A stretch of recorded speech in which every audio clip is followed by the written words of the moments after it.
ኩኛ አንድ ነገር ወሰን ለተወሰነ ጊዜ ምንም ሃይማኖት የለሽ እኔ ወላጆቼ ሌላ እምነት ተከታይ ቢሆኑ ኖሮ በዛ ላይ ነበር እውነት ከነሱ ነው ለተወሰነ ጊዜ እስቲ ብዬ በእውነት አምልስ በጌታ ፊት አለቀሱ። የወላጆች የሚሰጡት እንዴት እንደመጣም እያሰቡት ይውሰዱ። እግዚአብሔር አእምሯችንን ካልባረከን አንዳንዴ አለማዘን አለ። ለወላጅ በጣም የሚያምር መኖሪያ ቤት፣ የሚያምር ግቢ፣ ፋውንቴን ያለው ብዙ ነገር ሁሉም ወጣት ደግሞ ይፈልጋል ይሄንን ስኬት ማግኘት።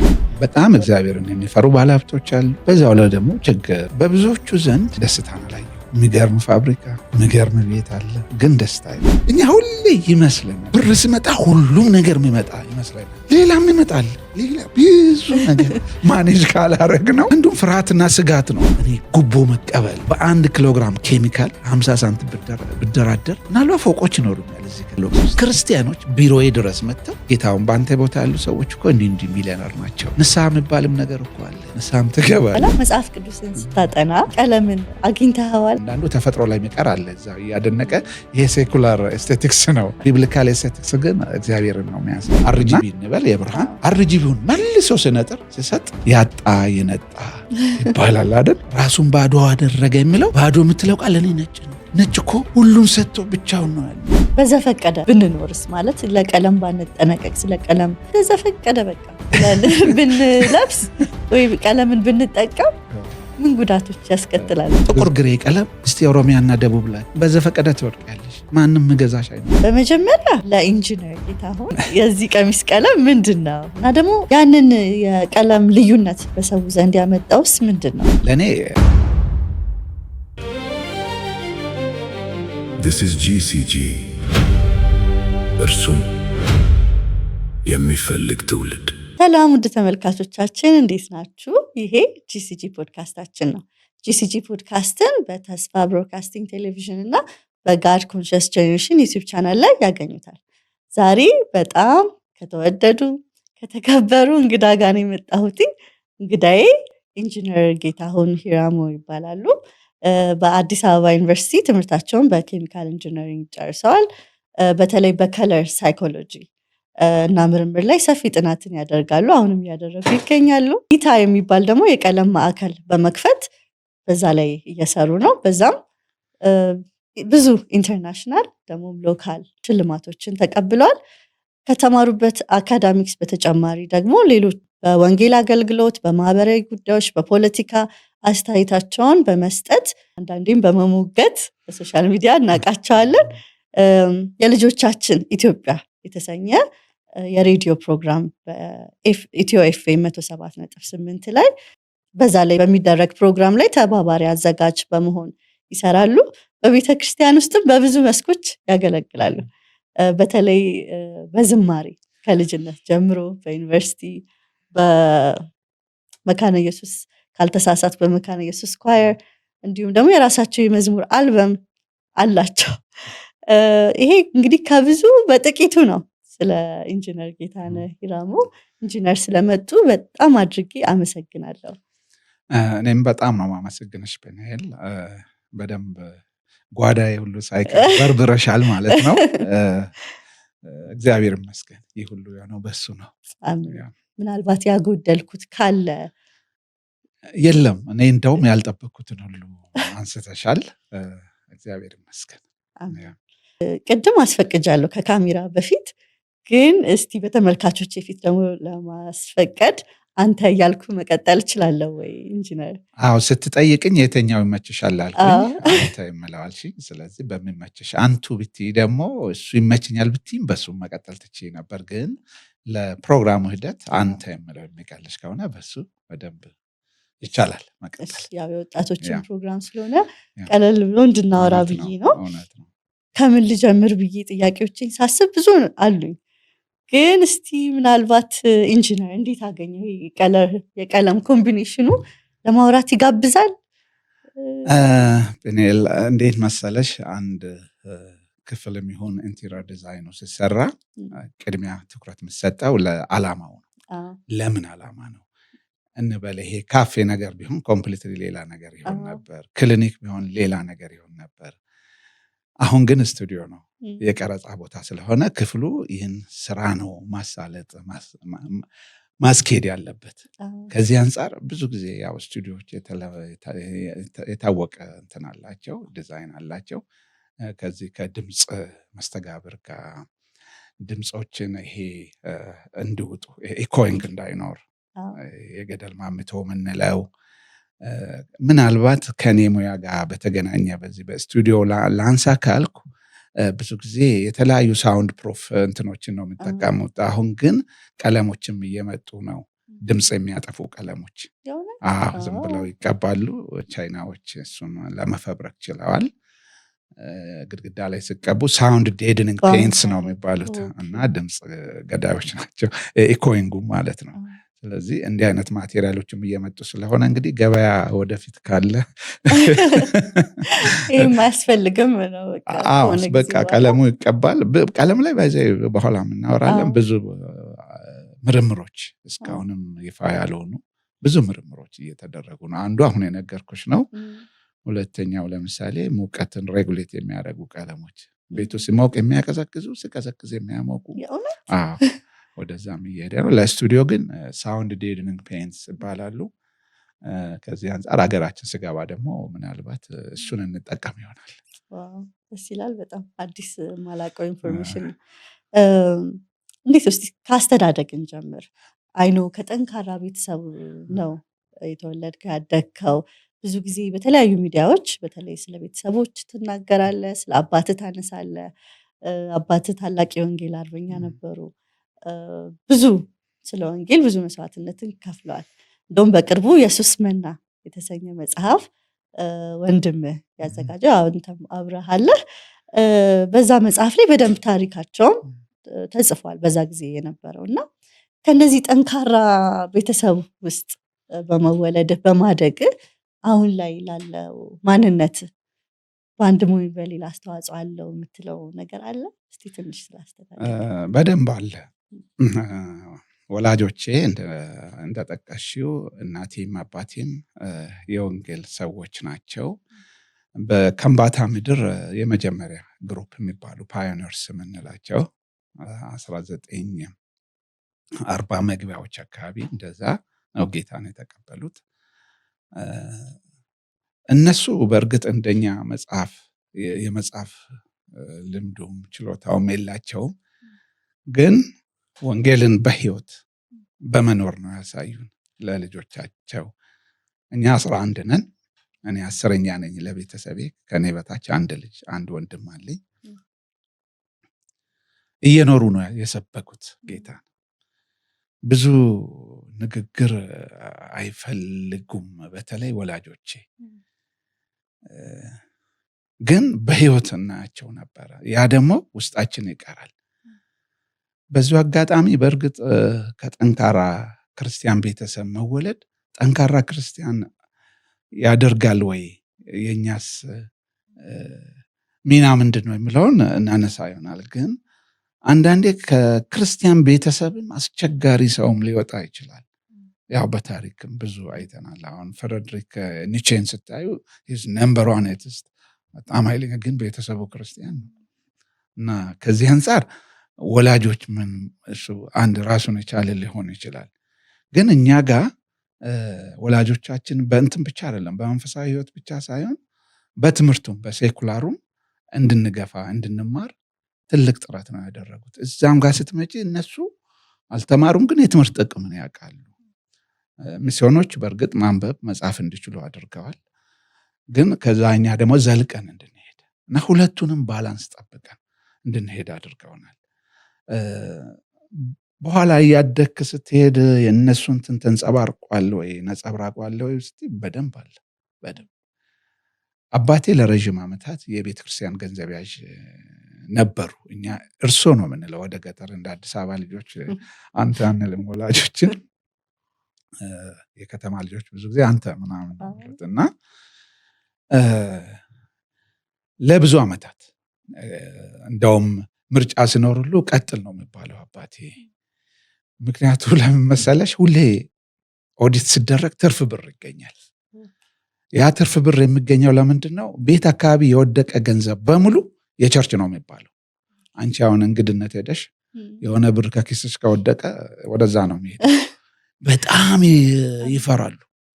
የእግዚአብሔር ገንዘብ በፍጹም እንዳይቀላቀል እና ቤት ውስጥ የወደቀ ሰፈር ውስጥ የሚወደቅ የቤተክርስቲያን ሊሆን ይችላል በሚል ስጋት ሁሌ ወደ ቤተክርስቲያን ካዚና ነው። ያኔ ባንክ ምናምን የለም። እዛው ቁምሳጥን አለ፣ እዛ ውስጥ ነው የሚቀመጠው መባውም አስራቱም። እና ይህ እያደግኩ ስመጣ ትልቅ ትምህርት ነው የሆነ። ትክክለኛ ባልሆነ መንገድ ገንዘብ ለማግኘት ጥረት እንዳላደርግ፣ የሰው ገንዘብ ወደ እኔ እንዳይመጣ በድርጅቶች ውስጥ በኃላፊነት በሰራሁባቸው ዘመናትም ብዙ ፈተናዎች ነበሩ። በተለይ የመንግስት ድርጅት እያለው በሚሊዮኖች ብር የሚቆጠር ጥሬ ዕቃ ጥራቱ ጥሩ ነው አይደለም የሚል ውሳኔ ይሰጥ ነበረ። ከኛ በኋላ ነው ሌላው ነገር የሚታየው እና እዛ ላይ አንዳንዴ ብዙ ብር ይዘው ይመጣሉ። ያኔ ደሞዜ 600-700 ብር ነው። ስመጡ እሱ ትዝ ይለኛል። አባቴ ገና በልጅነቴ ቅድም በተግባር ያልኩሽ እና ብር ስላለኝ አይደለም እምቢ ምለው፣ ያ ይዘኝ ነበረ። የአባቴ ተግባራዊ ትምህርት ይዘኝ ነበረ እና እንደነገርኩሽ 700 ብር ነው ደሞዜ። ምኖረው 3 በአራት ተከራይቼ ነው። አንዳንድ ሰው እንዴት ሊያስብ ብር ስላለው፣ ብር ደግሞ እሱን ከጀመርሽ ቢኖርሽም ይቀጥላል። ሌብነት መጥፎ ነው። አሁን ብዙ ሰው እኮ የሚሰርቀው ብር ስለሌለው አይደለም፣ ልማድም ሆኖበት ነው። እና እሱ ትልቁ ትምህርት ነው። ሌላ አንዴ እርሻ ውስጥ ሎሚ እየለቀምኩ፣ ሎሚ ብርቱካን አለ። አባቴ ጎበዝ ገበሬ ነው። ቡና እርሻ እኔ በጣም ነው ፋዘርን በእውነት ነው የምልሽ። ስራ ላይም ይሄ ዝም ብሎ መንፈሳዊ ነገር ምናምን ብቻ አይደለም፣ ከጠዋት እስከ ማታ ነው የምሰራውና የምሰሩት። ሎሚ እየለቀምኩ የሆነ ዘፈን ሬዲዮ ላይ ሰምቼ አይ ቲንክ የመልካሙ ተበጀ አረመላምቱ ዘመድ ወዳጆች የሚለውን እለዋለሁ። ልጅ ነኝ ያኔ ባይዞ እስከ 9ኛ ክፍል በጣም በዘፈንም በመዝሙርም አንደኛ ነበርኩ ትምህርት ቤት። እና ከዛ በኋላ ነው በቃ አደጋው እንትን ያለኝ። በልጅነቴ በቃ ደስ ይለኛል። ቤት አይሰሙም አቁም። ያን ቀን ሰሙ፣ ይገርምሻል። ያን ቀን ሰሙ ሎሚ አንተ ምንድነው የምትለው? አማርኛ በደንብ ይሰማሉ አባቴ ስለምጽፉም ስለሚያነብ። ምንድነው የምትለው? አቁም ብያለሁ። ከዛ ቆመ በቃ። ከዛ በኋላ በቃ ለካ የሆነ ነገር ብነው እኔ በልጅነት እንትኔ ነው የምለውና እንዲህ አይነት ተግባራዊ ትምህርቶችን ውሸት ላይ ለምሳሌ አባቶች ዘንድ የዛን ጊዜ የነበሩ ክርስቲያኖች ጋር ውሸት ማለት ትልቅ ኃጢአት ነው። አይዋሹም። ባይገርምሽ ዛሬ እንደ ትልቅ ማምለጫ መሳሪያ ምን ቆጥረው ውሸት እነሱ ዘንድ አይሞከርም።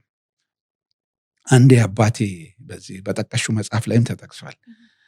ሚስዮናውያንን እንግድነት ተቀበሉና ጸረ ማርያሞችን እንግድነት ተቀብሏል በሚል ፍርድ ቤት ተከሰሱ። ለምስክርነት የተጠሩት ጎረቤቶች ናቸው። በጣም አባቴን የሚወዱ ግን ተገደው። ከዛ ቀኑን እየቀነሱ ተናገሩ ፍርድ ቤት ችሎት ላይ። ከዛ አባቴ ችሎቱን አስቁመው እየዋሹ ነው መስካሪዎቹ፣ እኔ ብዙ ቀን ነው ያሳደርኩት፣ ለምን ነው የምትቀንሱት? እዛው ችሎት ላይ ማለት ነው። ግን ከዛ በኋላ የተናገሩት ለፍርድ ቤቱ ይገርምሻል። ከአንድ ገበሬ ማትጠብቂው መንግስት ጠረፍ ላይ ፈቅዶ አስገባ። መንግስት ጠረፍ ላይ ፈቅዶ ወደ ሀገር ካስገባቸው እኔ ቤቴ ማላሳድርበት ምክንያት ምንድን ነው? ማለት እኔ ቤት እንዳያድሩ ከፈለጋቸው እዛው ጠረፍ ነው ማስቆም። ይሄ አሁን የኢሚግሬሽን ህግ ነው። ብዙ ነገር አለ። እግዚአብሔር መንፈስ በውስጣቸው እንዴት በየችሎቱ እንደረዳቸው ስታይ እና ይሄን ነገር እንግዲህ በተግባር ያየነው ህይወት ነው። ሊቭድ ላይፍ ነው። የተኖረ ህይወትን እያየን አድገናል። እናቴም ደግሞ በጣም በጣም ጎበዝ ናቸው። በጣም በተለይ ለትምህርቴ ያለው ድጋፍ ከእናቴ በኩል ተናግሬ የሚጨርሰው አይደለም። ስጋቡ ራሱ እኮ ተያይተው አይደለም። እናቴ ጋር ሽማግሌዎች ተልከው መሬቱን ለቤተ ክርስቲያን የሰጠ ሰው ነው የፈለገሽ ለትዳር። እንዲህ እንደሱ ከሆነም አይሄዳለሁ። በዚህ በስደት ዘመን መሬቱን ለቤተክርስቲያን የሰጠ ሰው ለእኔ ክፉ አይሆንም፣ ለእግዚአብሔር መሬቱን የሰጠ ሰው ለእኔ ክፉ አይሆንም በሚል ሳይታዩ ነው መልኩን፣ ቁመቱን፣ ምኑን ኦንሊ ቲንግ ለእግዚአብሔር ያለውን ፓሽን በማየት ብቻ እና በዛ እንትን ነው የተጋቡት። እና በህይወቴ ጫና ፈጥሯል፣ ተጽዕኖ ፈጥሯል፣ ወደፊትም ይፈጥራል ብዬ አስባለሁ። አንዳንዴ ብዙ መከራ ፈተና ሲገጥመኝ የአባቶቼ አምላክ እያልኩ 272 ኪሎ ሜትር በእግር የተጓዘ የእምነት አርበኛ፣ አንድ ዙር አይደለም ከአንድም በላይ የሱ ልጅ ነኝ እያልኩ ለጠላት እናገራለሁ። መጽሐፍ ቅዱስ ውስጥም እኮ እግዚአብሔር አንዳንዴ በዳዊት ዘመን የሆነ አደጋ የሆነ እንትን ሲመጣ ስለ አባቴ ስለ ዳዊት ስል ትቻለሁ ይላል አይደል? በቃ ዳዊትን ያስብና ልጆቹ ላይ ሰለሞን ላይም በአንተ ዘመን አላረገውም አለ። ለማስል ለዳዊት ለሰለሞን አይደለም። እና አንዳንዴ ለወላጆቻችን ስለሚያልፋቸው ነገሮች አሉና በጥሩ ሽምግልና ሁለቱም አባቴ ወደ 105 ዓመት ኖረ፣ እናቴ 90ዎቹ ተከታትለው ነው ወደ ጌታ ሲሄዱም ምንም አልታመሙም። በቃ ይበቃናል ኢየሱስ ኢየሱስ እያለ ነው አባቴ ወደ ጌታ ሄደው። እና እንዲህ አይነት ሽምግልና የት ይገኛል? አሁን መታሰቢያቸው ሁሉ ተሰርቶ እዛው አካባቢ አሉና በእኔም ህይወት ብቻ ሳይሆን እነሱም ብቻ ሳይሆን የእነሱም ጓደኞች ብዙ አሉ እንደዚህ ለወንጌል ዋጋ የከፈሉና እግዚአብሔር ይመስገን በእንደዚህ አይነት ሁኔታ ጌታን እንዳውቅ እግዚአብሔር ስለረዳኝ። አሜን። በጣም ደስ የሚል ታሪክ ነው። በተለይ ይህንን በዛ ጊዜ የነበረውን የጥንቱን ታሪክ ከፈለጉ ኢየሱስ ነህና በተሰኘ መጽሐፍ ደግሞ በይበልጥ ያገኙታል። በክርስቲያን ቤተሰብ ውስጥ እንደማደግ ያው በቤተሰብ ሲወርድ ሲዋረድ የሚባል ነገር ያለ አይመስለኝም በክርስትና። እና ጌታን በግልህ ደግሞ ገብቶ መከተል የጀመርከው ጊዜ ታስታውሰዋለህ? ጵንኤል በጣም ጥሩ ጥያቄ ነው የጠየቅሽው። አንዳንዴ በቤተሰብ ላይ በጣም መደገፍ አለ። አባቴ የእምነት አርበኛ ነውና እኔ ላይ ምንም አይሆንም፣ በሱ ህይወት የኔን ህይወት ለመኖር መሞከር ይሄ መነሻ ላይ እንደ እርሾ ይጠቅመን ይሆናል፣ መንደርደሪያ ሊሆነን ይችላል። ግን ከተወሰነ ጊዜ በኋላ ጌታን ራሳችንን ማወቅ ያለብን። በተለይ አዲሱ ኪዳን በግል ነው። በአዲሱ ኪዳን ሁሉም ክርስቲያን በራሱ ነው። አንዳንዴ ለመተካት የምንሞክረው ነገር አለ። እኔ ልጆቼ ላይ አሁን የማየው ነገር ልጆቼን በራሳቸው ወደ ጌታ እና እኔ በቃ ጌታን በራሴ ወስኜ ለማጽናት ብቻ አይደለም። ባይገርምሽ አዲስ አበባ ዩኒቨርሲቲ እንደገባው 4 ኪሎ ነበረ መጀመሪያ የገባሁት። ዛሬ እንዳይመስልሽ ቆይቷል በጣም 1979 ዓመተ ምህረት እንደገባው እግዚአብሔርም ልሰራኝ ፈለገ። ከአንደኛ እስከ 12ኛ ክፍል ትምህርት በጣም ነበር የሚወደው። ቶፕ ተማሪ ከሚባሉት ውስጥ ነው። በዚያ ዘመን አሁን 1978 ነው ማትሪክ የተፈተንኩት እና 3.8 ነው ያመጣሁት። ምንም መጻፍ በሌለበት የማትሪክ ሽቶችን እያጠናሁ ገጠር ውስጥ እና ለትምህርት የተለየ እንትን 2ኛና 4ኛ ክፍል ነው 2ኛ ያወጣሁት። ከዛ ውጪ አንደኛ ነው በ6-8 መቶ እያመጣሁ። እግዚአብሔር በጣም ረዳኝ ነበረ፣ ቸርችም እያገለገልኩ ማለት ነው። እና ትምህርት ለእኔ ሳላቀው ወደ ጣዖትነት ተቀየረ ወይ ብዬ መጠየቅ የጀመርኩት 12 ስጨርስ ነው። ምክንያቱም ውስጤ ምን አለ መሰለሽ፣ ስራ አልፈልግም፣ እድሜ ልክ እየተማርኩ ልኖር፣ በቃ እንዲህ ነበረ። በቃ መማር ብቻ፣ በቃ ምርምር መማር። እንደዚህ አይነት ምርምር ለካ ስራ ነው በራሱ በኋላ ስገባኝ እና ከትምህርት ዓለም መላቀቅ አልፈልግም። ግን ዩኒቨርሲቲ ስገባ ተቀየረ ሁሉም ነገር። በሌላ በየትኛውም ሚዲያ አልተናገርኩትን ለአንቺ ልናገር። እግዚአብሔር ስላስተማረኝ ዛሬም በእንደዚህ አይነት ሁኔታ የሚያልፉ ወጣቶች ስለምኖሩ ልክ ዩኒቨርሲቲ ገባው። እግዚአብሔር በህልም ምን አሳየኝ? ትልቅ ተራራ ላይ ቆሜ የማቴማቲክስ መጽሐፍ፣ ማቴማቲክስ ለእኔ በቃ የመጀመሪያ ኤም የኔ ነበረ እዛ ትምህርት ቤት ዱራሜ ሃይ ስኩል ከኔ በፊት አልነበረም ማትስ እና እሱ መጽሐፍ ከእጄ ወደቀ በህልሜ ወድቆ ወደ ታች ይወርዳል ወደ ሸለቆ እሱን እየተከተልኩ ወረድኩ የማትስ ችሎታዬ በእውነት ነው የምልሽ በተወሰነ መልኩ ጠፋ በፊት እኮ 6ኛ ክፍል ሆኜ የ8ኛ ክፍል ማትስ እሰራለሁ እንደዚህ በቃ አይመጥነኝም እያልኩ ወደ ላይ ማለት አስተማሪዎችም አንዳንዴ 8ኞችን እንትን ሊያደርጉ ሲፈልጉ ከ6ኛ ክፍል ጠርተውኝ 8ኛ ክፍል ይጠይቁኝ ነበር የ8ኛ ክፍል ጥያቄ አሉ በህይወት እስካሁን እነዛ አስተማሪዎች ግን ጠፋ ስማ በቃ መደመር እስከከብደኝ ቀለለን በቃ አለቀስኩ ምን አልኩ በቃ ለካ ሳላቅ ይሄ ነገር በጣም ጣዖት እየሆነብኝ ለትምህርት ከእግዚአብሔር ከመንፈሳዊ ህይወት ልክ ለትምህርት እንደውም ጌታን የሚከተለው በቃ አንደኛ ስለሚወጣ ጎበዝ ተማሪ ስለሆንኩ ጎበዝ ተማሪ ባልሆን እሱን ላልከተለው ይችላል ግን እግዚአብሔር ለካ የተራራ አምላክ ብቻ አይደለም የሸለቆ አምላክ ነው እዛም ወርጄ ለኔ የማይመጥነኝን ውጤት እንኳን ያገኘው ማምለክ እንደምቻል የሸለቆ አምላክ እንደሆነ ሊያሳየኝ ፈልጎ ነው አንድ ቀን ትዝለኛል ፍሬሽማን ፊዚክስ በጣም ከባድ ነው ያው ብዙ ተማሪዎች ያውቃሉ እዛ ገብተው ወጡ 15 ከ40 መጣሁ በህይወቴ አይቼው ማላውቀው ውጤት ከዛ አለቀስኩ አልጋዬ ላይ ወጥቼ በቃ እግዚአብሔር ወይ ምንድነው ለምን እንዲህ ሆነ እዛ እግዚአብሔር አስተማረኝ ልቀጣኝ እንደፈለገ ከሱ ይልቅ እንኳን ትምህርት ልጅም ይላል አይደል ምስትም ይላል አይደል ኢየሱስ ከኔ ይልቅ እና ልቀጣኝ ግን አንድ ቀን ጤናህን እመልሳለሁ ስብራት የማይፈወስ ቁስለም እጅግ ክፉ ነው እንዲህ አይነት እና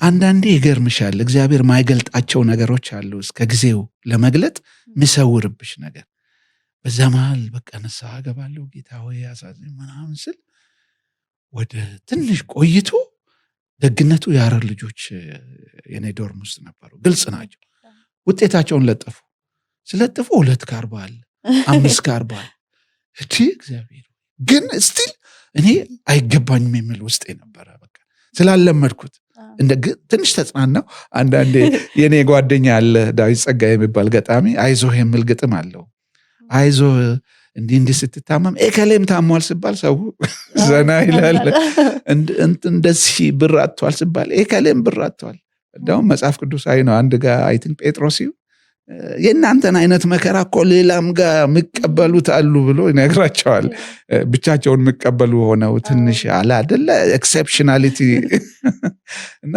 እንዲህ አይነት ነገር ሳይኮሎጂካሊ ተፈጥሯል እነሱ አነሳነስ ማለት እና ከዛ በኋላ ምን ሆንኩኝ አንድ ነገር ወሰንኩ ለተወሰነ ጊዜ ምንም ሃይማኖት የለሽ ሊሆን አልኩ እኔ ወላጆቼ ሌላ እምነት ተከታይ ቢሆኑ ኖሮ በዛ ላይ ነበር እውነት ከነሱ ነው እንትን ያልኩት ብዬ እግዚአብሔር ሆይ ለተወሰነ ጊዜ እስቲ ሪሳይክል ቢን ይሄድ ይሄ ክርስትናው ይሄድና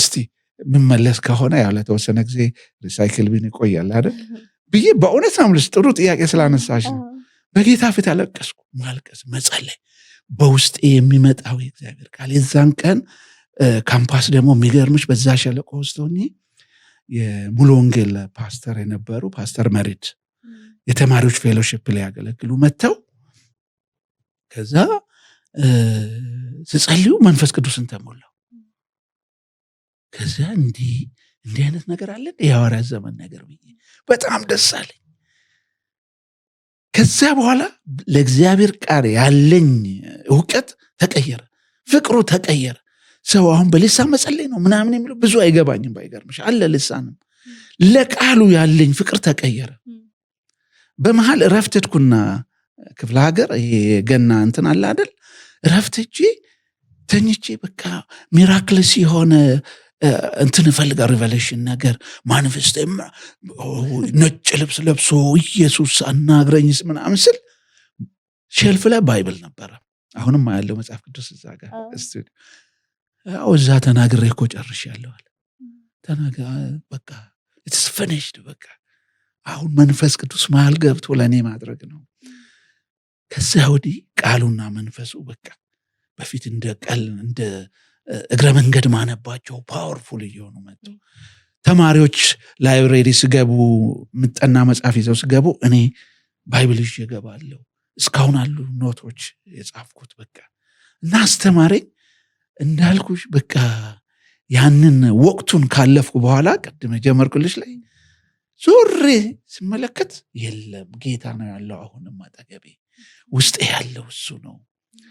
በተለይ ደግሞ ቃሉና መንፈሱ ጴጥሮስ እንዳለው ጌታ ሆይ ካንተ ወደ ማን እንሄዳለን የሚለው።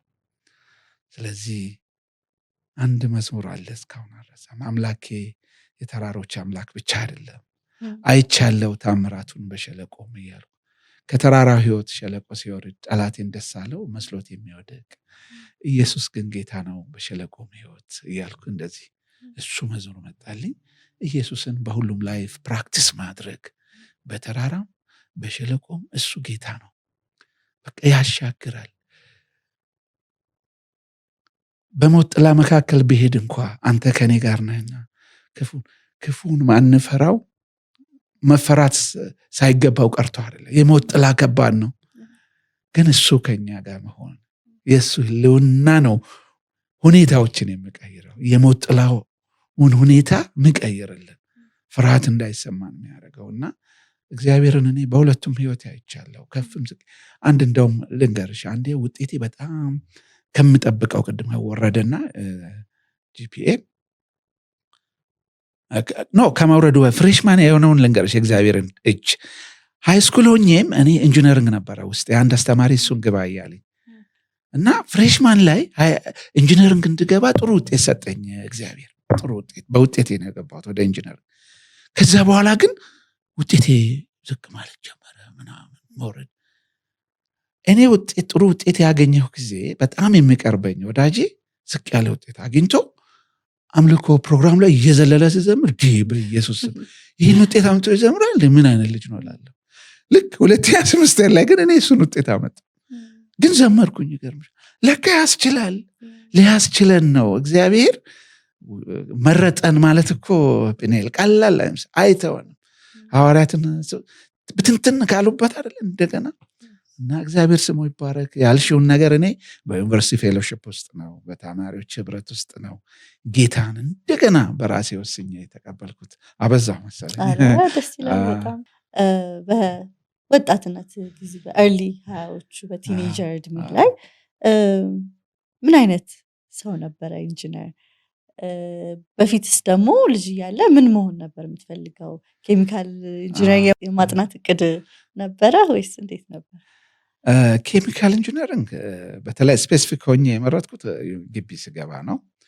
ከዚያ በፊት ሃይስኩል እያለው አንድ አስተማሪ ነበረ። ቅድም ስለ ሀያዎቹ ስትይ ኦልሞስት 12 እየጨረስኩ ሲሄድ ነው እንግዲህ እኔ ቅድም ጠቀስ እንዳደረግኩልሽ ትልቁ ፓሽኔ ትምህርት ነበረ የወጣትነት እንትን ላይ። እንደውም በጣም እጸልይ ነበረ እግዚአብሔር ጋር ፍቅር እንዳይዘኝ፣ የተቃራኒ ጾታ ፍቅር እንዳይዘኝ እግዚአብሔር ሆይ እንትን አንብቤ ያለው ሰመመንን ወጥቶ አንብቤ ነበርና አንድ የሂሳብ መምህሬ ደግሞ ከስንት ዓመት በኋላ አገኘሁት አዲስ አበባ።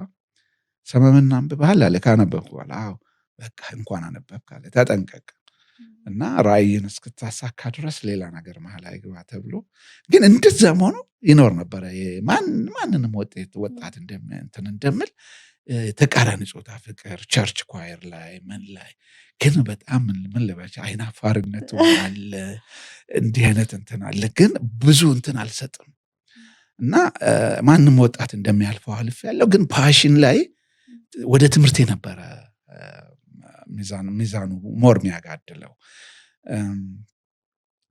ማትስ በጣም ወዳለሁ። ስለዚህ ኢንጂነሪንግ ውስጤ አለ። ሕክምናን አልፈልግም ነበር። ሜዲካል የልጅነት ህልሜ አይደለም። ለምን ብቲ ከላይ ያሉ ወንድሞቼና እህቶቼ ሕክምና ውስጥ ናቸው።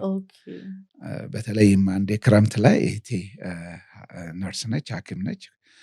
ኩየራ ሆስፒታል እያለች እመጣ ነበረ ክረምት እንግድነት እሷ ጋር ከዱራሜ እና አንድ ቀን የተፈነከተ ሰው አየው ከእሷ ጋር ሆስፒታል ና ብላኝ እዛ ቁጭ ብዬ ተፈንክቶ በቃ እጅ ያስኩ እንትን እያደረጉ እንትን ስል በቃ ከዚህ በኋላ አልፈልግም አልኩ።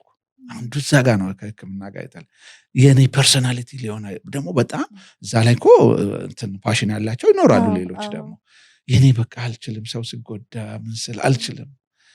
ሁለተኛ የኔ ኢሚዲየት ታላቅ ኢየሱስ መናን ሙሉ በሙሉ ከዶክመንታሪ ጀምሮ የጻፈው ዶክተር መለሰ ይራሞ ይባላል። እሱ ደግሞ ጎንደር ዩኒቨርሲቲ ሜዲካል ላቦራቶሪ ጨርሶ ነበር። አንቺም ቅድም እዛ እንደነበርሽ ቅድም ትዝ አለኝ እንደሱ ስትይ እና ሆሳና ነበር የተመደበው። አንድ ቀን ከሱ ታካሚ ደም ለመውሰድ እንትን ስል ልክ ደሙን ሳይ ወደቅኩ። ከዛ ደንግጦ እኔ ጋር እየሮጠ ምናምን ለካ አልቻልኩም ደሙን ማየት እና እሱ ጋርም ይሆን ነበር። አንዳንዴ የማያቸው ትዕይንቶች ሁሉ ነበሩ። አይ ቲንክ ደም ከመስጠት በፊት ምሪንዳ የሆነች ቁርስ ነገር ይሰጣሉ መሰለኝ ሲለገስ። ከዛ አንዴ ከገጠር የመጣ ሰው ነው ለምስቱ ለመስጠት ወንድሜ አበላው ምግቡ ምሪንዳውንም ጠጥቶ እንደጨረሰ አልሰጥም ብሎ ዘሎ የት ትሄዳለህ ብሎ ከሆነ እንዴ ትግል አለው እንዴ ህክምና ውስጥ ብዬ ወደ ሌላ ፊልድ መግባት አለብኝ የምለው በዚህ ወደ ኢንጂነሪንጉ ገባው። ከሁሉም በላይ ግን ሃይስኩል አንድ ጌታቸው ኤርሲዶ የሚባል አሁን በህይወት የለም፣ በጣም የሚገርም መምህሬ ነው። እሱ በጣም ፑሽ አደረገኝ። በቃ አንተ ኢንጂነሪንግ ነው መግባት ያለብህ ብሎ በዛ መልኩ ነው እንግዲህ የዚህ የቲኔጀርነት ዘመን ያሳለፍኩት። አይ ቲንክ አገልግሎቴ ምናልባት ቲኔጀርነቴ ላይ ኮምፒት ያደረግ ነበረ። 10ኛ ክፍል ስደርስ ጊታር መጫወት ጀመርኩ ቸርች። በቃ ጌታ አሁን በትምህርቱ ይደክማል ብሎ ብዙ ሰው አወራ፣ ግን አልሆነም። ቀደም እንዳልኩሽ ባላንስ ጠብቅ ነበር። ጥናት በጣም አጠናለሁ። አሁንም ወጣቶች የሚመክረው ይህንን ነው። ፓሽን ይኖራቸው፣ ራዕይ ወደፊት ይኖራቸው። አይ ቲንክ ምክሩን ብናቆየውም ጥሩ ነው። ግን አሁን ዛሬ ላይ እንደዚህ አይነት ህይወት እንደሚኖር አስበው ታውቃለህ? ወደፊት እንደዚህ እሆናለሁ እንደዚህ አይነት ቪዥኖች ወይ ራዕዮች ነበሩ? እሱ በጣም ጥሩ ጥያቄ ነው የጠየቅሽው። አሁንም ኢንጂነሪንግ ስገባ የኔ የመጀመሪያ ምርጫዬ አሁን ያለሁበት አልነበረም፣ ኬሚካል አልነበረም፣ ኤሌክትሪካል ኢንጂነሪንግ ነው። በእኛ ጊዜ መንግስት የሚያስተምራቸው ተማሪዎች ነበሩ። ሲጨርሱ ራሱ ኤልፓ ምናምን ይቀጥራቸዋል እና ቀድሞ ይወስድና ቦታው በጣም ኮምፒቲሽኑ ሀይ ነበር። እንደነገርኩሽ ፈተና ላይ ነኝ፣ ሸለቆ ላይ ነኝ። ስለዚህ ሁለተኛው ምርጫዬ ነው ያገኘሁት ኬሚካል ኢንጂነሪንግ። ዝም ብዬ ተማርኩኝ። በቃ ኬሚካል ኢንጂነሪንግ 3ኛ ባች ነን። አዲስ ነበረ። ከኛ በፊት 2 ባች ተመርቋል። እንደውም መንግስቱ ኃይለማርያም የኬሚካል ጦር መሳሪያዎች ለመፈብረክ ብሎ ነው ያቋቋመው መባል ወሬ ሁሉ ነበረ ያኔ። የቦምብ የፈንጂ ይወራል። በቃ እኔ ያንን ሁሉ አላውቅም። ብሰማ ምናልባት አልገባም ይሆናል። እና ጨርሼ ኬሚካል ኢንጂነሪንጉን ጨርሼ ቀለም ፋብሪካ ስገባ ደግሞ ምንም ስለ ቀለም ወይኔ አልኩኝ። ለምን አልኩ መሰለሽ? የተቀበለኝ ሲኒየር ኬሚስት አለ፣ በጣም ጎበዝ የቀለም ኬሚስት ኢትዮጵያ ውስጥ የሚታወቅ ተቀበለኝ። ከዛ 2 ማሽን 3 መደባለቂያ ሚክሰሮች ያሳየኝ። አንድ ሮለር ሚል መፍጫ የብረት ቀለም ይፈጫል፣ ዌት ግራይንዲንግ የምንለው። በቃ ጨርሻለሁ አለ። በቃ አልኩት። በቃ 17 ዓመት ቀለም እንዲህ ለመበጥበጥና ማይ ጉድነስ አላወኩም ገብቼ በተለይ ወደ ቀለም ከጠየቅሽ በኋላ እኔ አንድ ጥቅስ ትዝ አለኝ። ጌታ ኢየሱስ የጴጥሮስን እግር ሲያጥብ ያኔ በዛች ሞሜንት ሊያቅ ፈልጎ ነበረ። እኔ የማደርገውን አሁን አታስተውለው፣ ስቆይ ግን ይገባሃል። አንዳንድ የእግዚአብሔር አሰራሮች በፕሮሰስ የሚገቡናሉ፣ በሂደት የሚገቡናሉ። እና ለእኔ እንደዛ ነው እኔ ያለሁበት ህይወት። ለካ ጌታ አውቆ ነው። አሁን ብትጠይቅኝ እንኳንም ኤሌክትሪካል ኢንጂነሪንግ አልኩ፣ ቀለምን የመሰለ የሚገርም ነገር የሚገርም ፕሮፌሽን እያለ አልኩኝ። ብዙ በፕሮፌሽን ደረጃም ብዙም ያልሄደ ከኢትዮጵያ አውድ አንጻር የምለው እየቆየ በተለይ በሰዎች አይምሮ ላይ ስነ ልቦናና አካላዊ ተጽዕኖዎች ላይ ቀለም የሚያሳርፈውን ጫና እያየው እግዚአብሔር ዓለምን እንዴት እንዳስዋባት ሳይ ምናምን እንኳን ገባህ ጌታ ሆይ እንኳን አልገባኝም ያኔ እና ቆይቶ ነው የገባኝና አሁንም እንደዚህ ነው አሰራሩ የጌታ አሰራር። አንዳንዱ ገና ከመነሻው ተረድቶ የሚጀምራል፣ አንዳንዱ ደግሞ on the way በሂደት የሚገባው አለ። የኔ ግን በሂደት ነው የገባኝ። ኒታ የሚባል ቅድም ተናግሬያለሁ ቀለምን የሚያመርት ድርጅት አለ። በዛም ደግሞ ብዙ ስኬቶችን አግኝተሃል። ቅድም ሜንሽን አድርጌዋለሁ። UNDP አዋርድ ተቀብለሃል፣ WIPO አዋርድ ተቀብለሃል፣ ሌሎች እንዲሁም ደግሞ በሀገር ውስጥም የኢትዮጵያ መሐንዲሶች ማህበር ሽልማትን አቅርቦልሃል። ብዙ ሽልማቶችን ተቀብላል። ያው ላለማስፋት ብዬ ነው። የሚታዩ ስኬቶችን ያው በወጣቱ ዘንድ ስፔሻሊ በደንብ አይተናል። ሶሻል ሚዲያ ላይ በተለይ በጣም ኢንስፓየር ያደረገኝ ኢቢኤስ ቴሌቪዥን ላይ ከነሉላ ጋር ውሎ መኖሪያ ቤት ተገኝተው መስሪያ ቤት የምትሰራበት ያደረጋችሁትን ቪዲዮ አይቻለሁ። በጣም የሚያምር መኖሪያ ቤት፣ የሚያምር ግቢ፣ ፋውንቴን ያለው ብዙ ነገሮች ሜቢ እዚህ ጋር እናስገባላቸዋለን አንዳንዱን። ብቻ የሚታዩ ብዙ ስኬቶችን ተጎናጽፋና ሁሉም ወጣት ደግሞ ይፈልጋል ይሄንን ስኬት ማግኘት። ግን ብዙ ጊዜ ከኋላ ያለው ከባዱ ጊዜ ወይም ፈተና ጊዜው ብዙ ጊዜ አይወራም ወይም አይታይም። ስለዚህ እስቲ ከቅድም ተናግረኛል 3 በ4 ያልከኝ ቤቷ መጀመር፣ ከዛ ተነስቶ ደግሞ እንደዚህ ወደሚያምር እንደዚህ ጥሩ ወደሆነ ነገር የመጣህበትን መንገድ ጆርኒህን ለወጣቶች ብትነግረን ትንሽ። ጥሩ። ከዛ በፊት ወደ ራሴም ድርጅት እንዲህ በስጋ የሚታዩ ነገሮች ከማየቴ በፊት እግዚአብሔር ብዙ ያሳየኝ ነገር አለ። ኢትዮጵያ ውስጥ ምናልባት አሉ ከሚባሉ ባለሀብቶች አጠገበውኝም ሰርቻለሁ ፕሮጀክቶች ላይ። ከኔም አሁን ከጠቀሽው ነገር የበለጠ ነገር ያላቸው አይቻለሁ። በተለይ ኢየሱስ ክርስቶስ የሰው ሕይወት በገንዘቡ ብዛት አይደለምና ከመጎምጀት ተጠበቁ ያለውን ቃል አይቻለሁ። በጣም እግዚአብሔርን የሚፈሩ ባለሀብቶች አሉ። በዛው ላይ ደግሞ ችግር ትንሽ የመረዳት የግንዛቤ ልዩነት አላቸው። በብዙዎቹ ዘንድ ደስታን አላየሁ። የሚገርም ፋብሪካ፣ የሚገርም ቤት አለ፣ ግን ደስታ የለም። ህይወት የተባለው ነገር የለም። ኢቨን ክርስቲያኖችም ሆነ ፈተናውም ከባድ ነው። እንደ ክርስቲያን ንጹህ ህይወት በክርስቲያኖቹ ዘንድ ደግሞ ስትመጪ ይሄን አስተምሮኛል። እነሱ ጋር ገንዘቡም ሁሉም ነገር ኖሮ ዶክተሮች ይሄን ብቻ ተመገብ ብለው የሚያዙላቸው ባለሀብቶችን አይቻለሁ። ሁሉም ነገር ኖሮ ማለት ነው። እና ይሄን አስተምሮኝ ነው እግዚአብሔር ወደ ሌላው ነገር የወሰደኝ። እንደውም ቤት በጣም ቆይቼ ነው የሰራሁት። ብዙ ሰው ለምን አትሰራም ይላል፣ ለምን አትሰራም ምናምን ይላልና እኔ እግዚአብሔር ጊዜ አለ እያልኩ እንትን እላለሁ። ጵኒኤል ምነግርሽ ነገር እኔ ብዙ ማቴሪያሊስቲክ አይደለሁም። መኪና እንኳን ስገዛ መጀመሪያ የገዛሁት የተሰጠኝ አንድ ፕሮጀክት ጨርሼ የተሰጠኝ ብር በህይወቴ ትልቁ ብር 36,000 ብር ነው። ያኔ 91 ትልቅ ብር ነው ያኔ። ፈርቼ ይሰረቃል ብዬ ለመጀመሪያ ጊዜ ኮንትራት ታክሲ የወሰድኩት በህይወቴ የዛ ቀን ነው። በቃ መንገድ ግራ ቀኝ እያየሁ ምናምን ፌስታል ላይ ያኔ ችግር የለውም በእጅ ትይዣለሽ።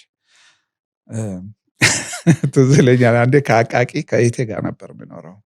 ታላቅ እህቴ አለች እና አቃቂ ሌት ሆኜ ቃሊቲ ላይ የእሷ ቤት አቃቂ ነው። ብሮችን ይዤ የሮጥኩት ሩጫ እኔ ኃይሌም ቀድመኝ አይመስለኝም። በቃ ሁሉም ሰው እንትን ለካ ብር ሲመጣ ይዞ የሚመጣው የዚህ ሴንስ ኦፍ ኢንሴኪሪቲ እኛ ሁሌ ይመስለናል። እኔ ከህይወቴ ነው የምናገረው። ብር ሲመጣ ሁሉም ነገር የሚመጣ ይመስለናል። ሌላም ይመጣል። ሌላ ብዙ ነገር ማኔጅ ካላረግ ነው። አንዱም ፍርሃትና ስጋት ነው በቃ። እና ያን ሁሉ አሳየኝ እግዚአብሔር። እና መኪና ስገዛ ቮልስዋገን ያኔ 17,000 ብር ነው። እሷን ነው የገዛው። በቃ ለስራዬ ይሆነኛል ብዬ አስቤ በቀረው ብር መጽሐፍ ተገዛው ምን አልኩ እና ያቺ ቮልሴ ግን ብዙ ነገር ይዛ መጣለች ስታተስ ላይ በተለይ ቴሌቪዥን ላይ ቀርቤ ስኬታማ ምናምን ስባል ከዛ መንገድ ላይ እሷን ቮልስ ስነዳ እዴ በዚች ቮልስ ነው እንደምትሄደው ይሉኛል። እኔ ግን ራእዬ ሩቅ ነበረ። ይሄ ሽግግርም እንደሆነ አውቃለሁ። ደግሞ ብዙዎቹ መኪና የሌላቸው ናቸው እንዲህ አይነት አስተያየት የሚሰጡት ደግሞ በጣም የሚገርመኝ ጥሩ ነው በበጎ ጎኑ የሚልም ሰው አለ። አንዳንዱ ደግሞ ቮልስ ስለያሽ እንድሰማ ካልተሰማሽ እንድሰማሽ ገብቶሻል አይደል? አልተሰማውም ወይ ይሄ ቮልስ ይዞ ስታተሱ እንጂ ምናምን ስለዚህ እንድሰማው እናደርግ በሚልም ምናገር እግዚአብሔር እንግዲህ ልብና ኮላሊትን አንዳንዶቹም ፈትሻቸዋለሁ። መኪና ስቀይር ዝም ያሉ አሉ፣ ቀይር እያሉ ቆይተው ስቀየር ደግሞ ቀየርኩ እንኳን ጌታ ረዳ ያላሉ ደግሞ አሉ። ለካ እነዚህ ያሉት እንዲቀይር አልነበረም የሚል ደስ ያላቸውም አሉ። እና ከንብረት ከገንዘብ ጋር ህይወት እኔ ይገናኛል ብዬ ተስፋ አላረግም። እና ብዙ እንዳልሽው ብዙ ውጣ ውረዶች አይቻለሁ። ያችን ቮልስ ከመግዛቴ በፊት በእግሬ ነበረ ከተማ ውስጥ እየዞርኩ ቅድም ጠቀስ አድርጌልሻለሁ። ቤተሰቦቼ በሙሉ እኔ ነኝ የመጨረሻ ስራ ያዝኩት ከ11ዳችን መጨረሻ ላይ ያዝኩት። ከ11ዳችን እኔ ነኝ ስራ። ስለዚህ ቤተሰቦቼ ያሉ እና ግን በቃ መጠየቅ በጣም ይከብደኛል። ዩኒቨርሲቲ ራሱ ሆኜ አባቴ ብር ሲሰጡ አልቆጥርም ነበር። እንባ እየተናነቀኝ ነው ከእጃቸው የሚወስዱ። ምክንያቱም ያችን ብር እንዴት አሁን ለልጆች ጥሩ ትምህርት ለወጣቶች ይሆናል ብዬ ብር እጃቸው ሲገባ የወላጆች የሚሰጡትን እንዴት እንደመጣም እያሰቡት ይውሰዱ። እግዚአብሔር አእምሯችንን ካልባረከን አንዳንዴ አለማዘን አለ ለወላጅ። ወሬ እንዳላበዛብሽ እንጂ አሁን ለምሳሌ ዲያስፖራዎች ውጭ የሚኖሩ ወንድም እህት ያላቸው ላኩ እያሉ በጣም ምን አለ እኔ 1 ዓመት በፊት ሄጃለሁ። ለስራ ያላቸውን ትጋት ጊዜያቸው አጠቃቀም ላይ 1 ቀን ቀሩ ማለት ደሞዝ ቀረ ማለት ነው። 1 ሰዓት ቀረ ወይዛ ሄዶ ሚያይ ሰው ሁሉ እዚህ ለመጠየቅ ይፈራል። አክስቴ አንዴ አሜሪካ ሄዳ ልጇ እዛ ዶክተር ነው። ልጇ እንዴት እንደምራራት ያኔ ሞባይል እኛ ሀገር አልነበርም። የሆነ ነገር ኤመርጀንሲ ቀበቶ ላይ ሲጮህ እየሮጠ ከቤቴ ይወጣል። የኔ ልጅ እንዲህ የሆንክ ነው የምትልክልኛል እንደዚህ ይለፋል። እና እኔም በእኔ በኩል ወላጆቼ እንደዚህ ብር ሲሰጡ አልቆጥርም። 10 ብርም ይሁን 100 ብርም አባቴ የተመረቀው ቀን ተናግረዋል። ዝም ብዬ እሄዳለሁ። እና በቤተሰብ በኩል በሚደረግልኝ ነገር እግዚአብሔር ይባርክልኝ እያልኩ ነው የኖርኩት። አንዳንድም ከአገልጋዮች ጋር እሷንም እየተካፈልኩ ነው የኖርኩት። ወደ ስራ ዓለምም ስገባ ገንዘብ ከሌሎች ከመጠየቅ ይልቅ ያለችኝን እያብቃቃሁ 3 ወር ስራ ፈትቼ አውቃለሁ። ውጣ ውረድ ስላልሽኝ ነው። አንድ ባለሀብት ካለሁበት ድርጅት አውጥቶ አብረን እንስራ ሼር ብሎ አውጥቶኝ ፍሎት አረገኝ። ኢንቨስትመንት ፈራና አቆመ። 3 ወር ስራ አጥቼ የቴ ቤት ተቀምጬ አውቃለሁ። እግዚአብሔር ሆይ ያልኩ። ከዛ በዛን ጊዜ ራሱ ብዙ ምርምሮች እያደረኩ ውጤቱን ደግሞ ይዤ ባለሀብቶች ጋር ሲሄድ አይቀበሉኝም። አንዳንዶቹ በቃ ስራ ፈታ ያደርጉኛል፣ አያምኑኝም። ኢትዮጵያዊ ስለሆንኩም ይሆናል። ነጮች ግን የሆነ ነገር ሲናገሩ ያምኗቸዋል። ግን ውስጤ አንድ እልህ አለ። በቃ ልነግርሽ አልችልም። ፓሽን አለ። ተቀጥሬም ስሰራ እኔ ከዩኒቨርሲቲ እንዳወጣው አለቆቼ ጎበዝ ለሀገር ይህን ሰራ ይሉኛል ብዬ ጠብቅ ነበር። አይሉም። አሁንም ወጣቶችን ይህንን ነው የምለው፣ ፊድባክ አይጠብቁ።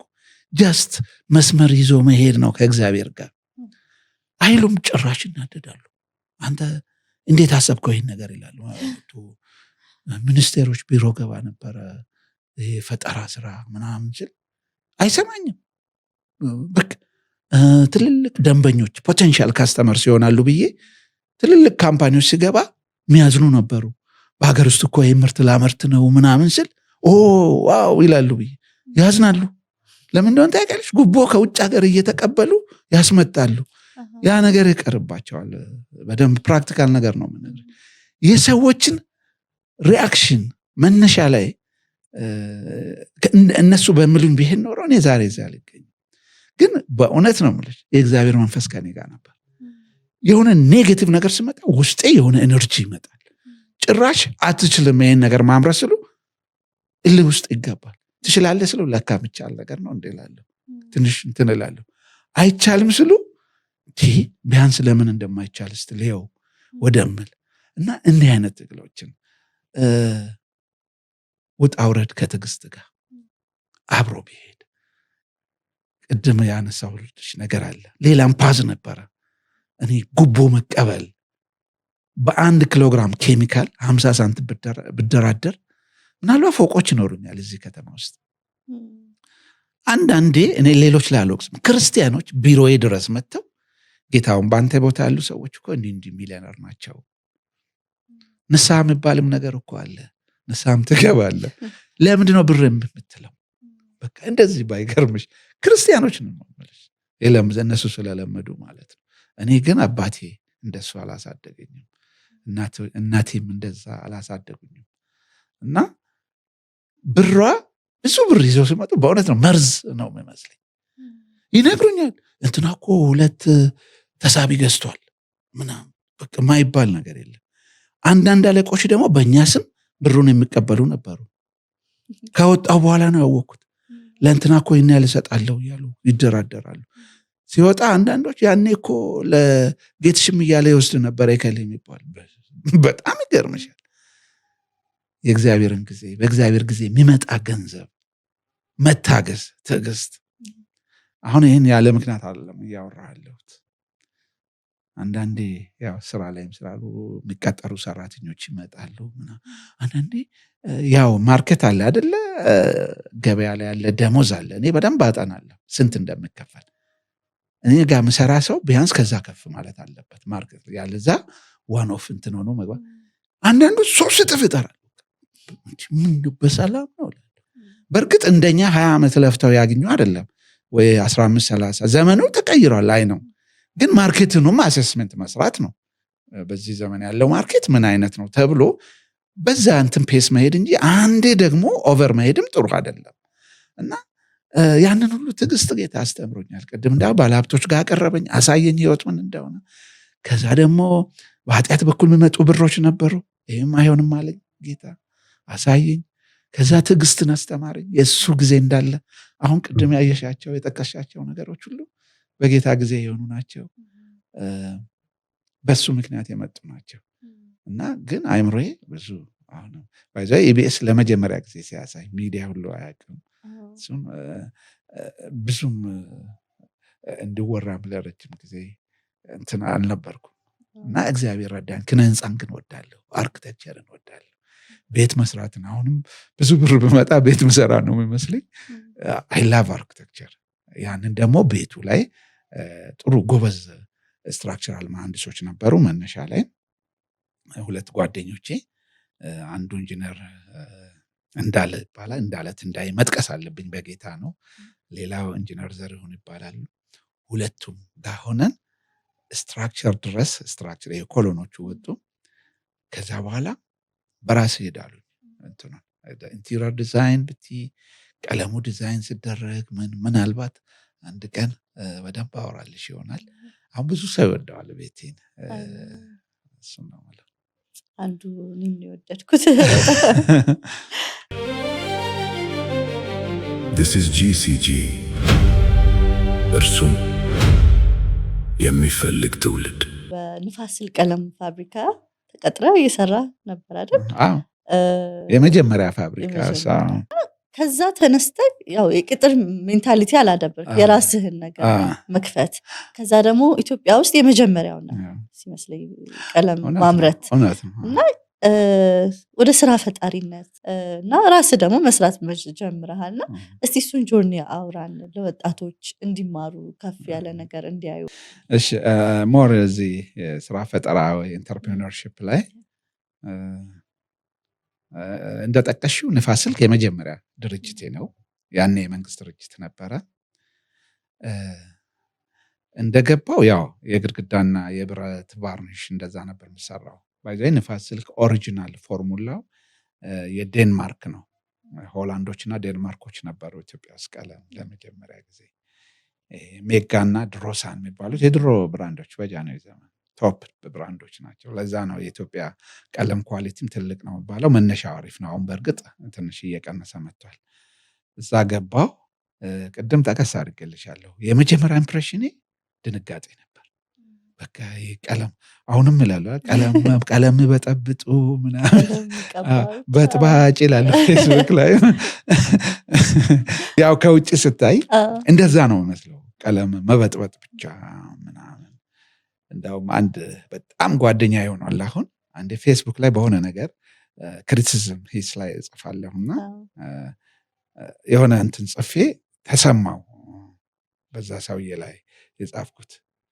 ተናደደና ጌታውን መጀመሪያ ቀለም በጠበጠ ቀጥሎ ነገር በጠበጠ አለ። አሁን በጣም ወዳጄ ነው። አሁን ከሰማ በሳቅ ነው የሚፈነዳው እሱ።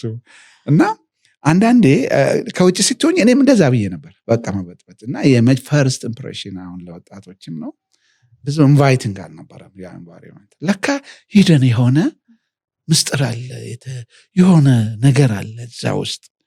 እና ያጋራ አይን እንደተከፈተ ለካ ችግሩ it's not with the environment, it's not with the resource። እና ከአይን ጋር ነው ለካ አብዛኛው ነገር ያለው አይናችን ጋር ነው። እና የጥራት ክፍል ኃላፊ ነበርኩ የንፋስ ስልክ። እና ዙሪያዬን ሳየው ያኔ የነጻ ፕሬስ አዋጅ ነበረ ኢህአዴግ እንደገባ ነው ህወሓት እንደገባ ተብሎ በቃ ጋዜጦች እንደ ጉድ ነው የምታተሙት። በቃ የጋዜጣ ቡም ያደረገው ይሄ ነጻ ፕሬስ መግቢያው ላይ 84 እንደዚህ በፊት እኮ የሚታወቁት ወደ 4 ማተሚያ ቤቶች ትልልቆች በቃ በየሰፈሩ ሲሆን ለምን የህትመት ቀለም አላስብም ማርኬት። በቃ ይሄ ነው አይን መከፈት ያልኩሽ። በተለይ እንደ ቴክኒካል ሰው እንደ ኢንጂነርን አንድ መሐንዲስ አንድ የፈጠራ ስራ በሌላ ሙያ አንተምል ሰው ምንድነው አትሞስፌሩ አካባቢው ምንፍሰው ንፋስ ምንድነው የሚለው መጠየቅ አለበት። ከዛ ነው በቃ ለምን ሀገር ውስጥ የሚመረቱ ነገሮች አላስብም እያልኩ እዛም አንዳንዶች ነበሩ። በተለይ እዛ ሆኜ ያገኘሁት አንድ ቀለም ቆርቆሮ ላይ የምታተም ኮርጌት አይረን ሸት ላይ የምትቀር ሌተር ፕሬሲንግ የሚባል እሱን የሆነ ፋብሪካ ተቸግሮ መጥቶ ሰራው ምናምን። ከዛ ደውለው በቃ እንዴት ደስ በቃ ደስታቸው በቃ ሊነግሮች አልችልም። እንዲህ አይነት ቀለም አይተን አናውቅም የሚል እንዲህም ይቻላል እንዲ ያልኩኝ። አንዳንድ የእግዚአብሔር ሲቹዌሽን እንትን ስለሽ የውጭ ቀለም አልቆባቸው ምርት አቁመው ለምን ኤክስፓንድ አላደርግም ብዬ ወደ ጋዜጣው ወደ ምን ቀለም መጣሁና መነሻ ላይ ኢንቫይቲንግ አልነበረም እንደነገርኩሽና ከኋላ ወደ ፈጠራ ወደ ምኑ አገር ውስጥ የሚመረቱ ምርቶችን ጀመርኩ። ግን ከንፋስ ስልክ ሲወጣ ቀጥታ ወደ ግል እንትን አልሄድኩም። መሀል ላይ አለ የተወሰኑ ዓመታት ባለሀብቶቹ ጀምሩና ይተውኛል፣ ይጥሉኛል፣ ተስፋ ቆርጣለሁ። ጌታውን ስራ አጣ ተብሎ ከኃላፊነት ላይ ከጥራት ኃላፊነቱ ደግሞ ልክ የሚከታተሉን ነበሩ። ጴኔል ከመንግስት ድርጅት ሲወጣ በተለይ አንዳንዶች የመከሩን ምክር እስከ ራዳር ጌታውን ጡረታ የሚባል ነገር እኮ አለ ከቆየ እኔ አስቢ ስንት ዓመት ነው እዛ የሰራ 6 ዓመት የተወሰነ ዓመት ነው የሰራሁት። እና ጡረታን አስከብር ስንት ዓመት 20 ምናምን ሰላሳ ምንድነው ጡረታ ብዬ ደግሞ ጥናት ውስጥ ገባል። ትንሽ ብር ነች ሳያዘ ምናምን። አንዳንዱ ደግሞ ከወጣው በኋላ ልክ ከባህር ውስጥ የወጣ አሳ ያው እንዴት ሆነ ብለሽን እንደሱ ሁሉ መከታተሉኝ አሉ። እና እንደሱ ሞኛ ያውቃለሁ። ከባህር ወጣው ስራ በቃ ቀጥረውኝ ፕሮጀክት ጀምረን ተፈቅዶ ሁሉ በልማት ባንክ ያቆማሉ። በቃ ትዕግስት የላቸውም አንዳንዶቹ። ከዛ ስራ አጥባላለሁ። እንደገና እህቴ ቤት አሁንም አለች እህቴ፣ እሷ ጋር ሄጄ ከእሷ ጋር እኖራለሁ። በቃ ይሄን ሁሉ አልፌያለሁ።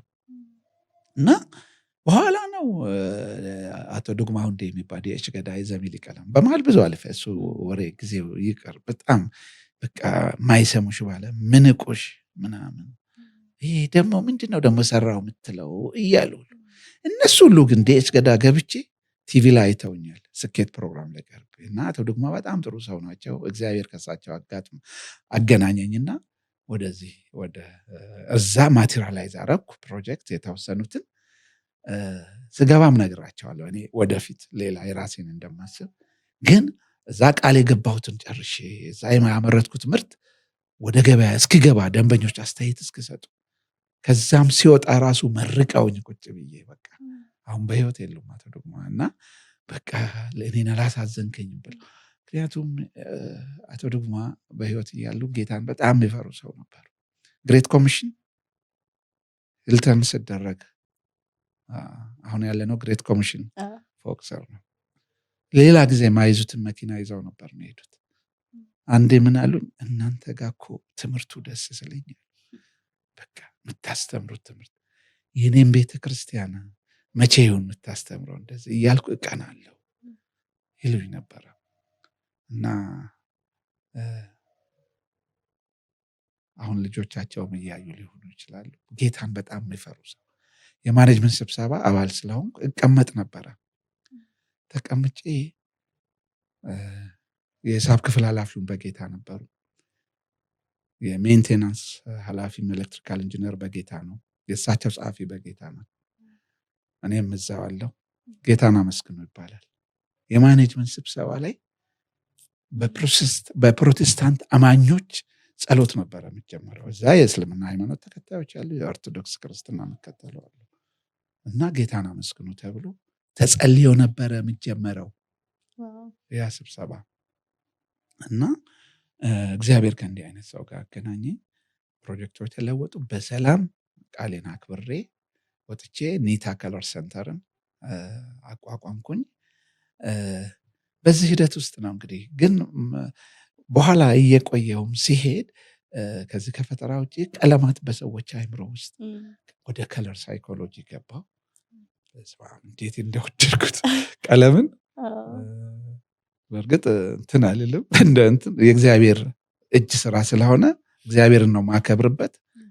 ግን ኃይል በቃ በጣም ፋሲኔትድ ሆንኩኝ በቀለም። አሁንም ስለ ቀለም ሳወራ ስለ ጌታ ነው ማወራው። ዓለም እንደዚህ ውብ ባትሆን ኖሮ እርስ በርስ ተባክሰን በዲፕሬሽን ገብተን ግማሹ በደም ግፊት ግማሹ በምን ነበረ የምናልቀው።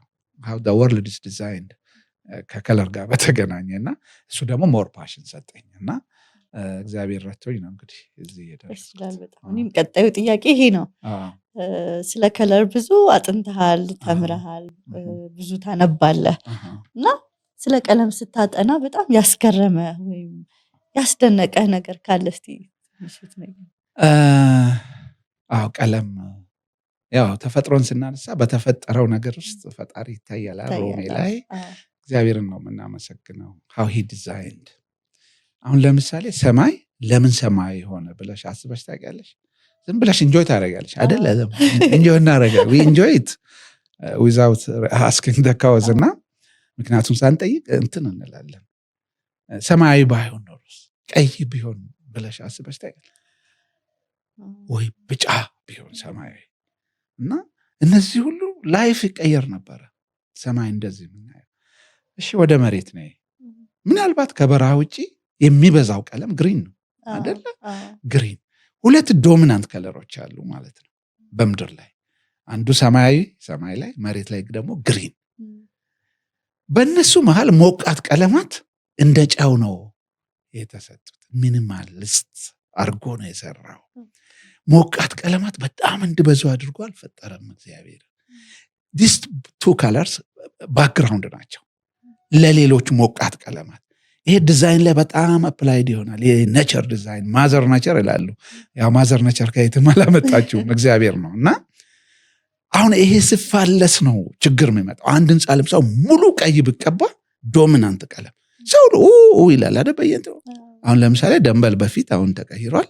ብጫ ስቀባ ሰው ሁሉ ጠጅ ቤት ምናምን ቤት ይላል ሁሉም ሰው።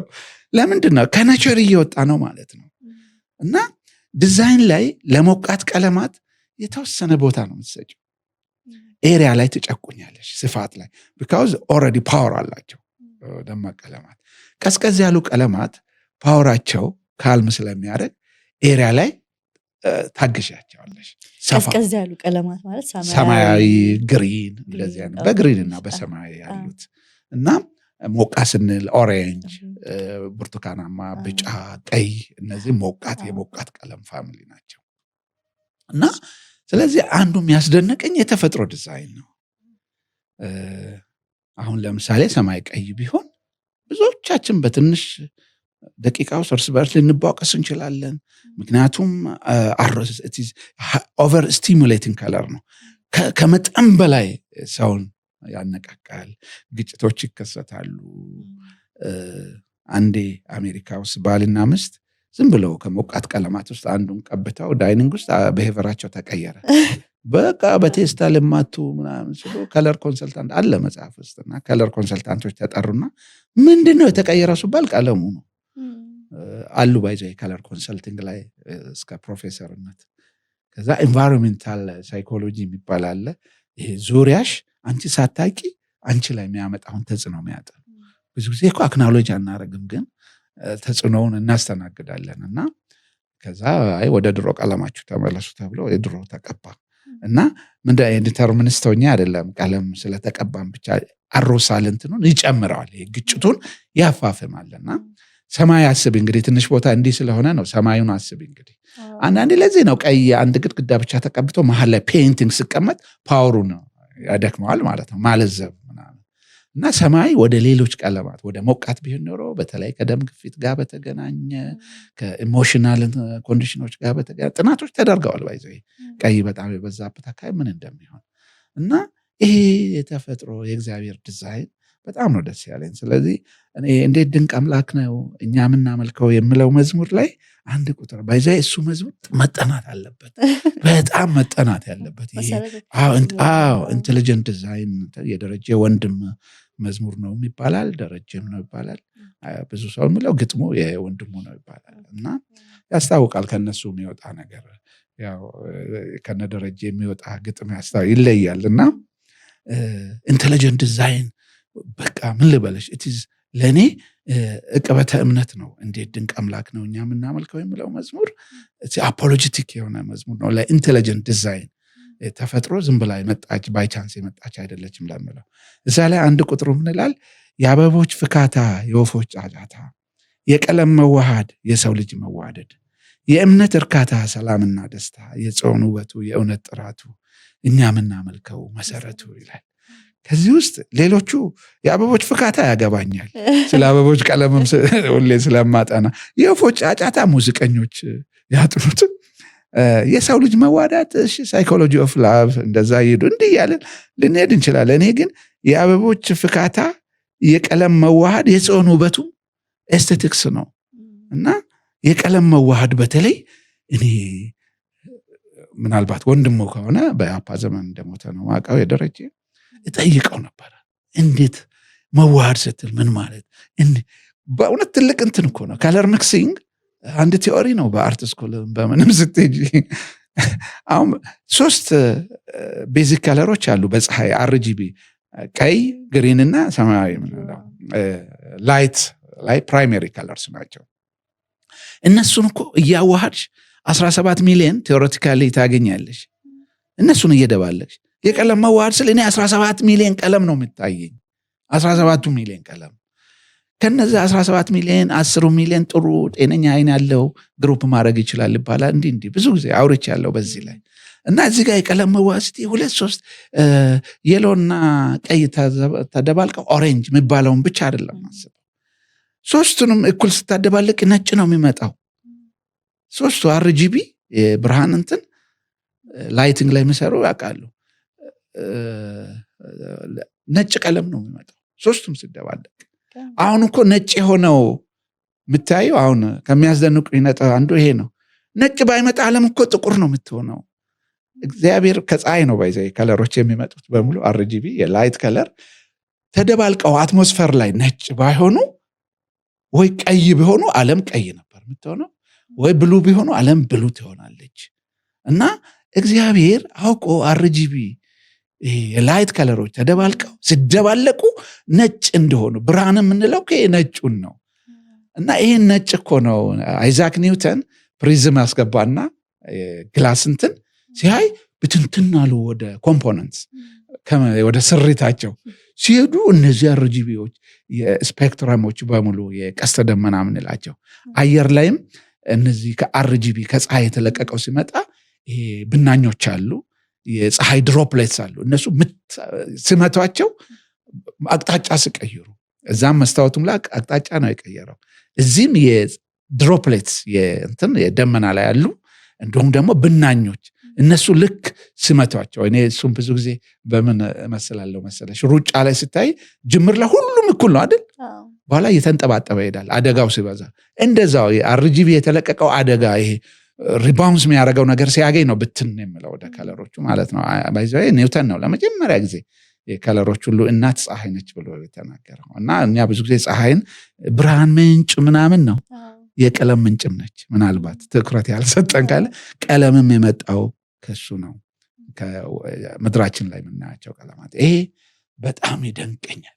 እና ሁለቱ እነዚህ አርጂቢዎች ተቀላቅለው ነጭ ነገር መጥቶ አሁን እኔ አንቺን እያየሁሽ አንቺም እኔ አንዳንዴ ይገርምሻል ውስብስብ ሁኔታዎች በቀላሉ ስለመጡ ብዙ ትኩረት አንሰጥ። ይሄ ልቤን በጣም ደስ ያሰኛል። ደስ ይላል በጣም።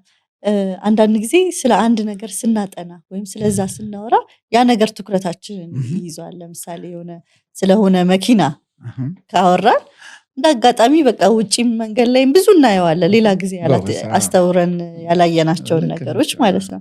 ልክ እንደዛ ከለርን ማጥናት ከጀመርክ በኋላ መጽሐፍ ቅዱስን ስታጠና ቀለምን አግኝተኸዋል? እንዴት ነው በመጽሐፍ ቅዱሳችን ላይስ? አንቺ ስለ ሜዲካል ላቦራቶሪ ነው አጠናሽው፣ ከዛ በኋላ ሊደርሽፕ ነው። አሁን ኢንቴሪየር ዲዛይን እንድትገቢ ነው ማለት ነው። እና ጉድ በጣም ትልቅ ጥያቄ ነው። እና መጽሐፍ ቅዱስ ውስጥ ስለ ቀለማት በጣም ተጠቅሷል። ከዘፍጥረት ጀምሮ ራሱ ስታዩ ዓለም እግዚአብሔርም የሰራው ነገር ሁሉ ውብ ሆኖ አይደለ? በቃ ውብ ሆነ። ኤስቴቲክስ የጽዮን ውበቱ ያለው እንትና እዛ ጋር ውበት እንታያለሽ። ከኤስቴቲክስ ውስጥ አንዱ ባይሰልፍ ከለር ነው። የተፈጥሮ ከለሮች በሙሉ በእግዚአብሔር የተሰሩ ከለሮች ሮሜ ላይ ቅድም እንዳነሳ ነው ተፈጥሮን አይተን እኛ ወደ ፈጣሪ ነው ወደ እግዚአብሔር ነው የምንሄደው። አንዳንዱ ተፈጥሮ ላይ የሚቀር አለ እዛው እያደነቀ፣ ይሄ ሴኩላር ኤስቴቲክስ ነው። ቢብሊካል ኤስቴቲክስ ግን እግዚአብሔርን ነው የሚያሳየው። እና ቀለማት በጣም ይጠቀሳሉ። ለምን መሰለሽ የምትጠቀሱት? አንዳንድ ጽንሰ ሀሳቦች ኮንሴፕቶች የማይታዩ አሉ። በቃ እንዲህ ለምሳሌ ቅድስና ማሳየት አትችልም። ቅድስና ምንድን ነው? ኮሚኒኬሽን ላይ ተግባቦት ላይ ይከብዳል አይደል? ንጽህና ሲባል ይከብዳል።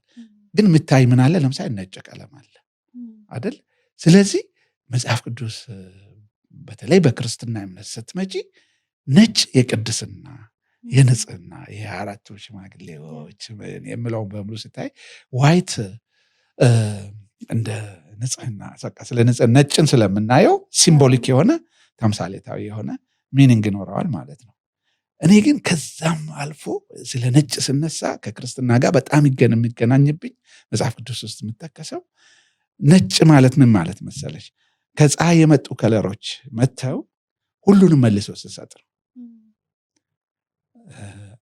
አንዱን መርጦ ሪፍሌክት ሳያደርግ ሲቀር ከአትሞስፌር ያገኘውን ነጩ ነገር ነጭ ወረቀት ላይ ሲያርፍ አርጂቢ እንበል የብርሃን አርጂቢውን መልሶ ሲነጥር ሲሰጥ ያጣ የነጣ ይባላል አይደል? እና ያለውን መስጠት ራሱን ባዶ አደረገ ኢየሱስ ክርስቶስ። ኢየሱስ እንደሱ አይደለ የሆነው? በቃ ያለውን እኮ ጥሎ ነው የመጣው።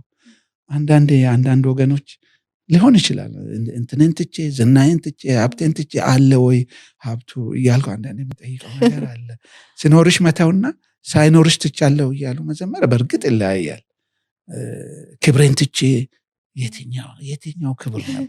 እኔ ክብር የሚለኝ ነገር አለ ማለት ኢየሱስ ግን የነበረውን ክብር ስታተሱን ሰው ሊሆን ስል በፈቃዱ ነው አደለ? እኛን መስሎ ሲመጣ ራሱን ባዶ አደረገ የሚለው ባዶ የምትለው ቃል እኔ ነጭ ነው።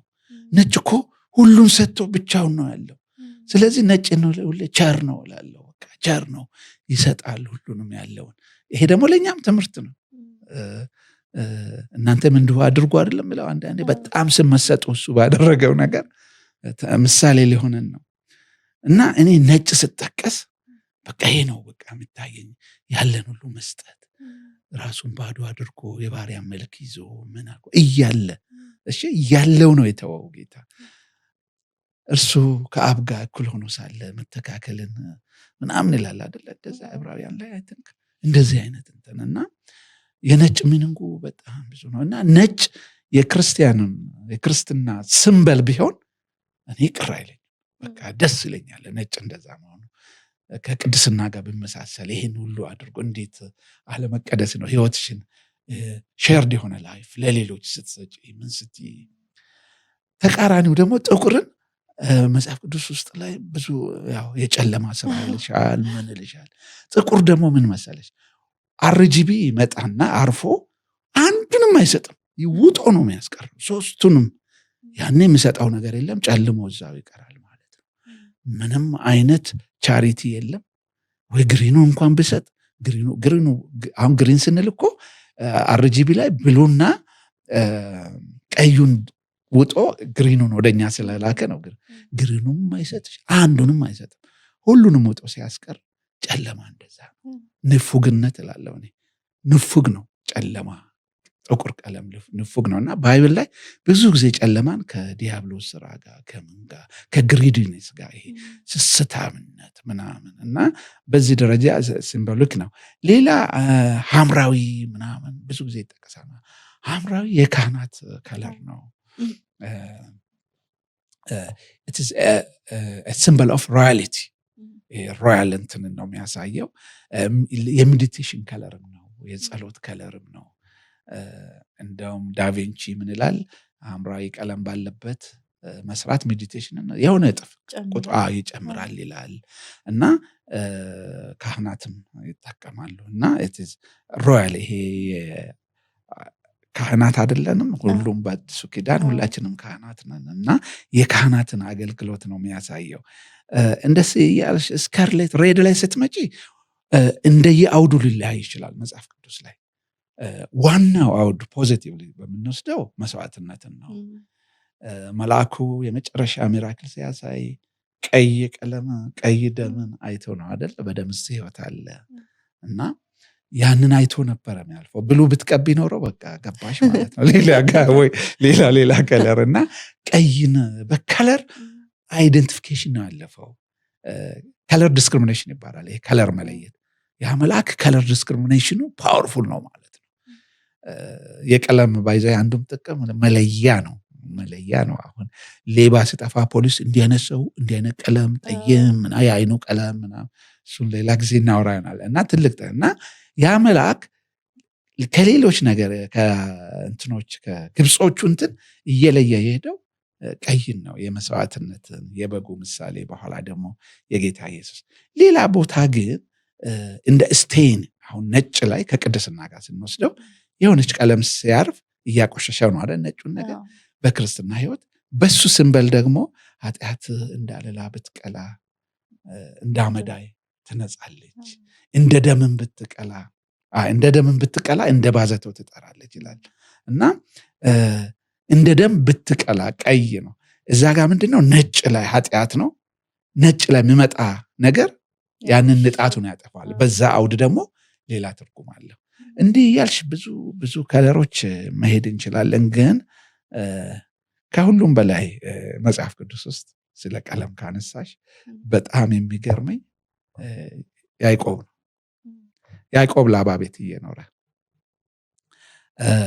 ያው ራሔልን መጀመሪያ ሊያን አገባ፣ ቀጥሎ ራሔልን አገባና ብዙ ዓመት ነው አይደል የተገዛው ለነሱ ስል በጣም ተገዝቶ ደሞዝ ጥሩ አይከፈለውም ነበረ እና በደሞዝ ይጨቁነው ነበረ ላባ። እና መጨረሻ አካባቢ ጥያቄ ማንሳት ጀመረ። እኔ ይህን ያህል ዓመት ለፍቼ በቃ እንዲህ ስል ነው ላባ ምን ይለዋል? አትሂድ፣ መሄድ የለብህም፣ በአንተ ምክንያት ተባርኬያለሁ ምናምን ይላል። እሱም ይላል ያዕቆብ ቀጥሎ እኔ ከመጣሁ እንዲህ ይሆናል፣ ግን እንደዚህ ከዛ አንድ ጥያቄ ብቻ ልጠይቅህ አለ። እሺ ምን አለ ላባ? ያው ያዕቆብ ባህሪውን ታውቂያለሽ። እና ከበጎቹ ውስጥ ነጠብጣብ ያላቸውን ነጭ ላይ ጥቁር ያለውን ከለር ነው አይደል? ለእኔ ይሁን አለ። እንደዚህ ሳልፍ እነሱን ልምረጥ አለ። ፒኔል ባይዘ በበጎች መካከል ነጠብጣብ ያለውን ማግኘት ፐርሰንቱ 0.1% ነው። ሪሴሲቭ ጄኔቲክስ ላይ እንስሳት ላይ የሚያጠኑ ያወጣሉ። እና ለምን መረጠ? 0.1% እኮ ነው።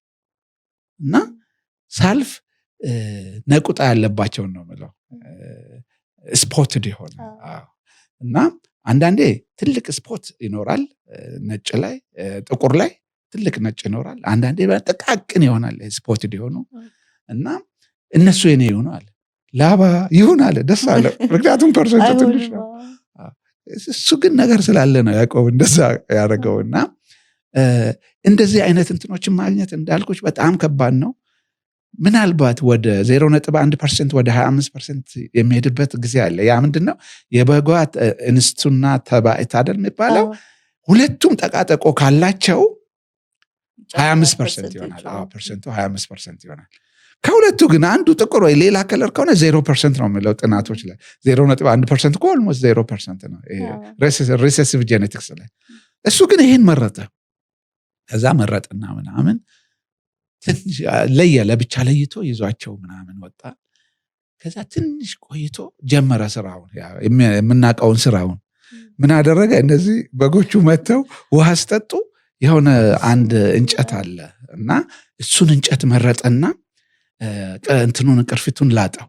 ከዛ ዥንጉርጉር ሊያደርገው ኮንትራስት እንዲኖረው ማለት ነው። ውስጠኛውና የላይኛው ቅርፊቱ አርጎ የት ጥለዋል? እንትን ጋር አንዳንድ ሰዎች ይሰራሉ። ገጠር ይገርምሻል እንዲህ ስፓይራል ያደረጉ ዋይዛ እነዚህ ጠቃጠቀው እንትኖች ጃኮብስ ሺፕ ነው የሚባሉት።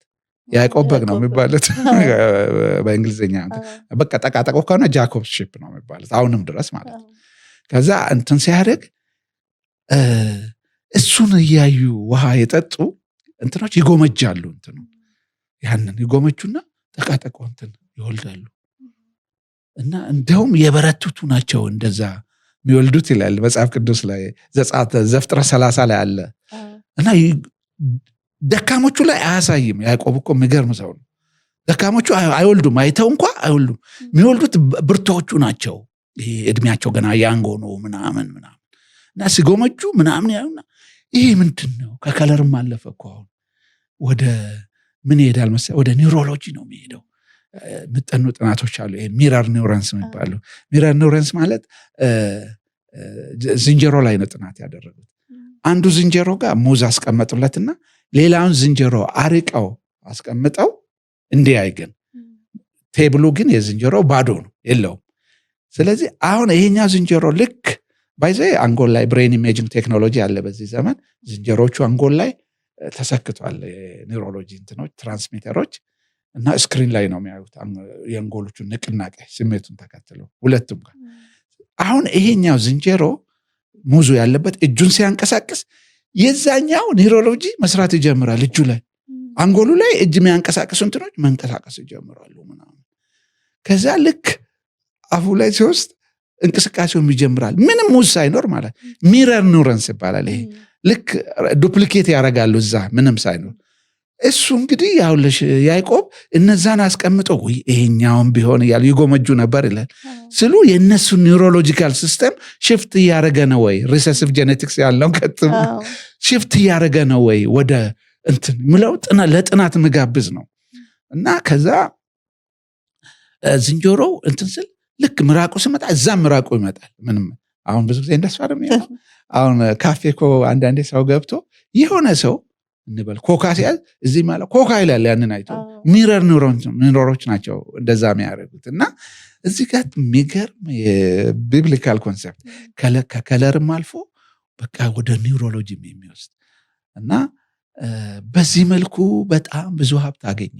ከዛ ሁሉም እንደዛ ሲወልዱ መጨረሻ ላይ ግን ምስጥሩ የምታውቂው ለራሄልና ለሊያ ሲናገር ነው። መልአኩ ነው ይህን ዘዴ የነገረው። የእግዚአብሔር መልአክ ነገረኝ እንዲህ አድርገህ እንዲህ ስታደርግ፣ ያው በደሉን ሁሉ እኮ ልክ ሰው ነው ይፋ ያደረገው ቆይቶ ለላባ አልነገረውም። እና ለራሄልና ለሊያ እኛ ምንም ማድረግ አንችልም፣ እኛን እኮ በጣም ነው የጠሉን ብለው ሁለቱም በኋላ እናንተና ይዘው እና ስለ ከለር ኮንሰፕት በተለይ ከለርም አልፎ ፓተርን ስፖትድ ከለርስ ከዛ አልፎ ኒውሮሎጂ ሚረር ኒውረንስ ሁሉ ዘፍጥረት 30 እንግዲህ ማንበብ ነው። ደስ ይላል በጣም።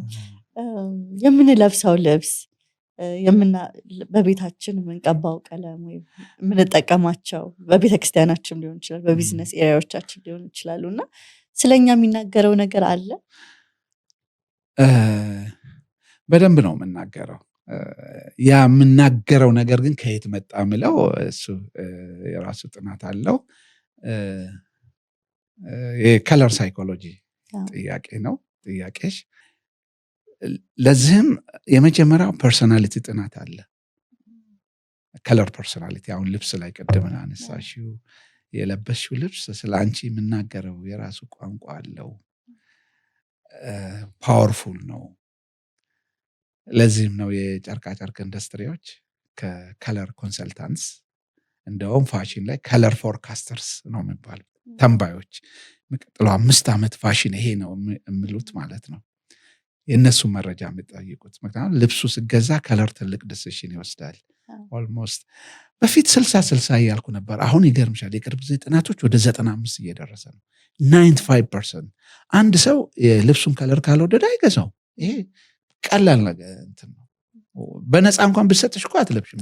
ማቶቹን ከለር ሰው ትፈልጋለሽ፣ ዘመድ ትፈልጋለሽ፣ ይህን ምፈልግ ካለ እና ከዛ ተነስተው ወደ 95 ሪሰንት የሆኑ ጥናቶች እንደዛ ያደርሳሉ፣ ከ90 እስከ 95 እና ከለር እና ፐርሶናሊቲ በጣም ይገናኛል። ከየት ነው የሚመጣው እንትኑ? አንደኛ አንዳንድ የከለር አጥኚዎች ምሉት የከለር ኢንፎርሜሽን ስሩ ጄኔቲክስ በዘመናት የመጣ አለ።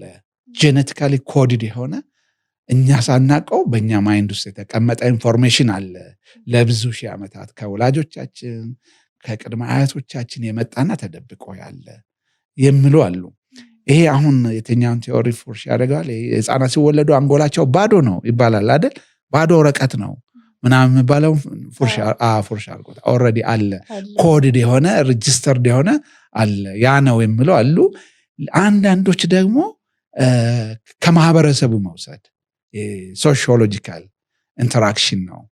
ለምሳሌ አንድ ህፃን ከተወለደ በኋላ ብሉ የወንድ ነው የሚል ድምፅ በየጊዜው ሲሰማ በዛ ሸፕድ ይሆናል። ምናልባት ፒንክ የወንድ ነው እየተባለ ቢሆን ኖሮ እኮ በፒንኩ እንትን ይል ነበር። እና ይሄ ከማህበረሰቡ የምንወስደው ኢንፎርሜሽን ነው። ከዚህ ጋር በተገናኘ ሌላ ደግሞ አጋጣሚዎች ስልሽ ለምሳሌ አንድ ወጣት ብዙ ጊዜ ሰማያዊ ልብስ አዘውትራ የምትለብስ ልጅ ለትዳር ብትጠይቋት የዛ ቀን አጋጣሚ ብሉ ለብሳ ከሆነ እና እምቢ ብትለው እድሜ ልኩን ሰማያዊ ይጠላል። አሶሲዬቲቭ ነው ይሄ። ላያውቀው ይችላል እኮ በኋላ ቆይቶ ነው ይሄ ሳይኮአናሊሲስ ላይ ይሰራል። ለምንድን ነው ይሄ የሆነው እየተባለ ከዚህ ጋር ምሳሌ ልንገርሽ። አንድ ፕሪንቲንግ ላይ የሚሰራ ልጅ ያው ብሉ ብዙ ዘር አለ፣ ላይት ብሉ፣ ዳርክ ምናምን። የሆነ ብሉ በጣም ይጠላል። ብሉ እኮ ኖርማሊ ኢንተርናሽናሊ ተወዳጅ ከለር ነው። ባይዘው አየሽ ቅድም ሳብጀክቲቭ ያልነው እግዚአብሔርም ብሉ ሰማይ ላይ ሲያደርግ በዓለም አቀፍ ደረጃ የትም ሀገር ብትሄጂ በቃ ኦልሞስት ሁሉም ሰው ብሉ ነው የሚወደው። እና ግን ይሄ ልጅ ብሉ ይጠራል። ለዛም ቆንጆ ብሉ ነው የሚጠላው። ካሜራ ላይ ሰርቷል፣ ህትመት ቤት ሰርቷል። ከዛ ምን ብሎ ይነግረኛል? ስቀላቅለው አይመጣልኝም። ፕሪንት ለማድረግ እንትን ስል ሚክስ ሳደርግ በፍጹም አይመጣልኝም። ለካ ለዚህ ነው የጠላው፣ ስላልመጣለት ነው። ይሄ ሳይኮአናሊሲስ ነው። ሳይኮአናሊሲስ ወደኋላ ተመልሰሽ ያ ነገር ለምን ሆነ ብለሽ ወደ ልጅነት። አንድ ጊዜ ዳርክ ብራውን የብራውን ከለር በፍጹም አልወድም ያለች አንድ ልጅ አጋጥማኝ። እንደውም አርቲስት ነች። በኋላ ያወራን ስንሄድ ልጅ ሆና ዳርክ ብራውን ቻኮሌት በልታ በጣም ታማ ነበር። ያ ነገር ይዟት መጣ።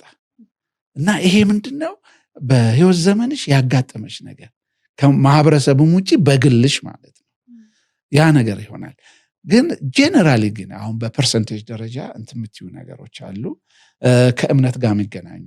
ለምሳሌ ነጭ የክርስትና እምነት ሲምበል በብዛት ተብሏል። ወደ እስልምና ስትሄጂ ግሪን ነው የሚሆነው። ከዛም ከሃይማኖት ጋር በተያያዘም ከለሮችን መውደድ እና አልማራቅ ሊኖር ይችላል።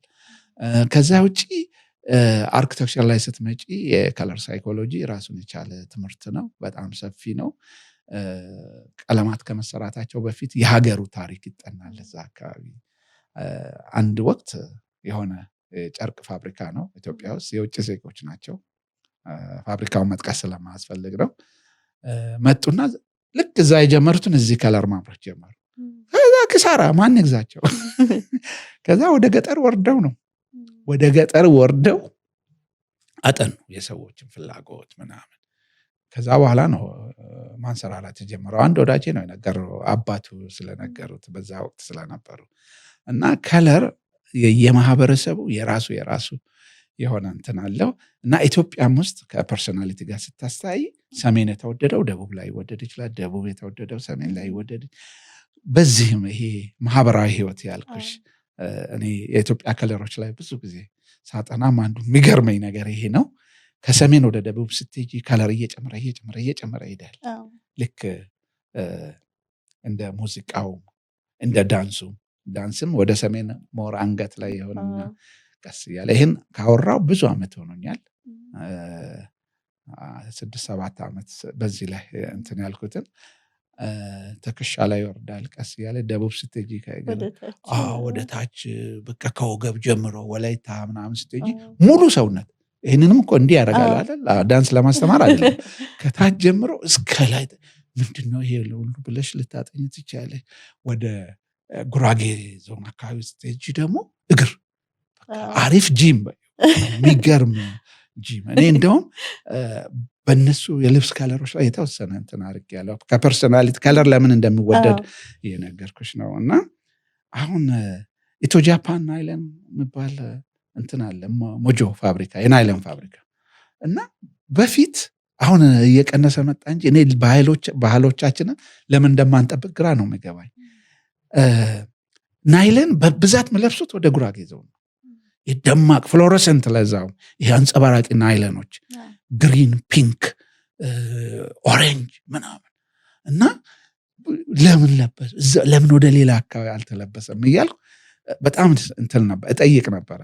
እና አንዱም የኔ ግምት የጉራጌ ማህበረሰብ ሞባይል ነው ማለት ከአካባቢ ወጥቶ በንግድ በኮመርስ በምን ምክንያት ኢትዮጵያ ውስጥ ብዙ ቦታ ይኖራል። ሞባይል ብቻ አይደለም ተመልሶም ጠያቂ ነው።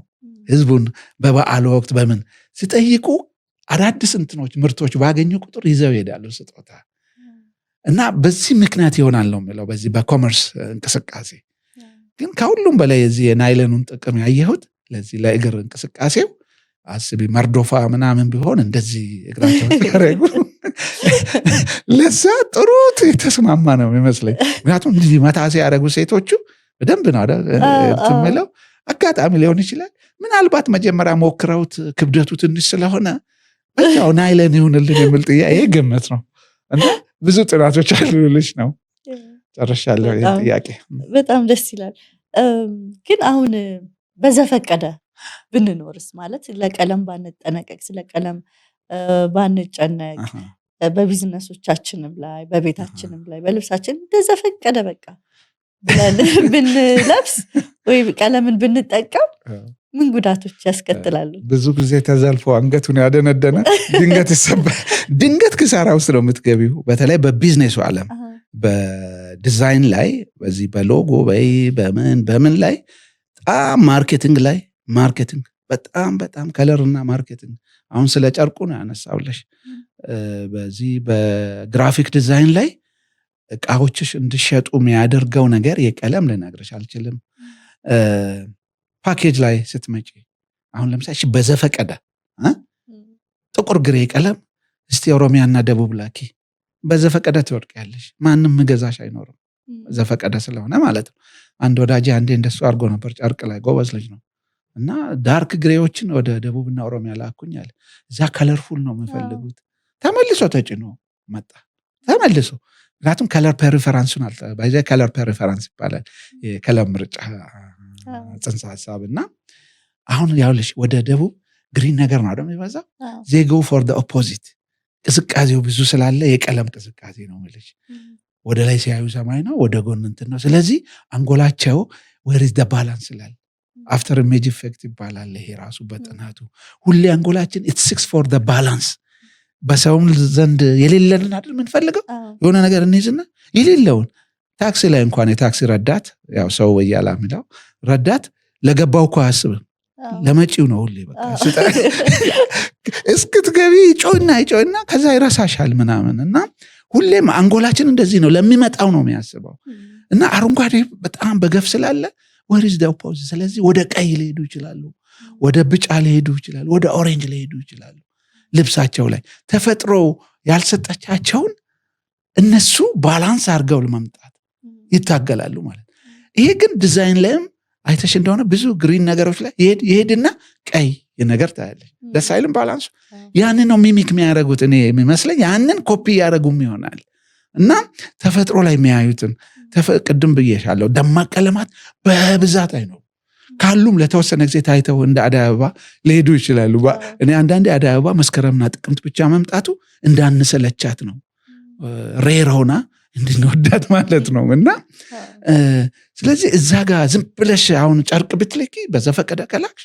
ቢዝነስሽ ላይ ነው ችግር የሚመጣው እና ማርኬቲንግ ላይ ሌላ ፓኬጂንግ ላይ ለምሳሌ የቸኮሌት የማስቲካ ፓኬጂንግ ሲመረጥ እኮ ስንት ጥናት ተደርጎ መሰለሽ ዝም ብለው አይደለም የሚያስቀምጡት ምን ያደርጋሉ ተመሳሳይ ቸኮሌት ወይ ማስቲካ በተመሳሳይ ፓኬጅ ውስጥ ያደርጋሉ በልዩ ልዩ ፓኬጅ ውስጥ ሲደረደር አንቺ የተለያየ ነው የሚመስልሽ ውስጡ ግን አንድ አይነት ነው ፎርሙላቸው ከዛ ምን ያደርጋሉ ካሜራ አለ እዛ መቀርጽሽ ካሜራው ጌዝ ዱሬሽን ይባላል አንድ ነገር በጣም ከወደሽ እንት ያፍጠሽ ነው አይደል የምታዩ ይሄ ማፍጠጫ ጊዜ ነው ጌዝ ዱሬሽን እንት ነው የምታዩ ስትወጂ ከዛ ፓኬጂንግ ላይ ልክ እንዲህ ሲቆዩ ካውንት ያደርጋል እንዲህ የምታደርገው ካሜራው እሱን እንትን ያደርጋልና ለረጅም ጊዜ የማፍጠጫ ሰዓት የቱ አካባቢ የትኛው ፓኬጅ ላይ ነው የቆየው ተብሎ ማታ ማኔጅመንቱ ቁጭ ብሎ ለሰዎቹ አይነገራቸውም ኮንትሮልድ ነው ምን እንደሆነ ውስጡ ያያል ከዛ አብዛኛው ሰው ለተወሰነ ጊዜ አፍጦ ያየው እሱኛውን ይመርጡና ከዛ በሱ ማርኬቲንግ ይጀምራሉ ማለት ነው ሌላም ብዙ ላወራልሽ እችላለሁ በተለይ ማርኬቲንግ ላይ መጨረሻ ላይ ዝም ብዬ አካውንቲንግ ላይ ልንገርሽ የሂሳብ ስራ ላይ ውጭ ሀገር ይሄ ሼር ይሸጣሉ አይደል አክሲዮን ሽያጭ ሲሸጡ ትክክለኛውን ዳታ ማስቀመጥ አለብሽ እንደኛ ሀገር አይዋሹም በአመታት ውስጥ እንዴት ነው ክሳራው የድርጅቱ ያተረፈበት ጋር ምለውም ግልጽ ነው የሚያስቀምጡት እና በዚህ አመት ከስሮ እንዲህ ተነሳ የሚባል ዳታ ሲቀመጥ አሁን እንበል 5 ሚሊዮን ዶላር ከስሯል ይሄ ድርጅት ተብሎ በቀይ ነው መጻፈው ብዙ ጊዜ ያንኑ ግን በአረንጓዴ ብጻፍ ሼሩ ይሸጣል ይገርምሻል ቀዩ ሲሆን ይሄ የጸናበት ነው ይላሉ ይሄ በፍጹም አያገግምም ይላሉ ሞር ቀይ ዳንጀር ነው ማስጠንቀቂያ ነው ግሪን ሲሆን ይሻለዋል ግሪን ስለሆነ ማለት ነው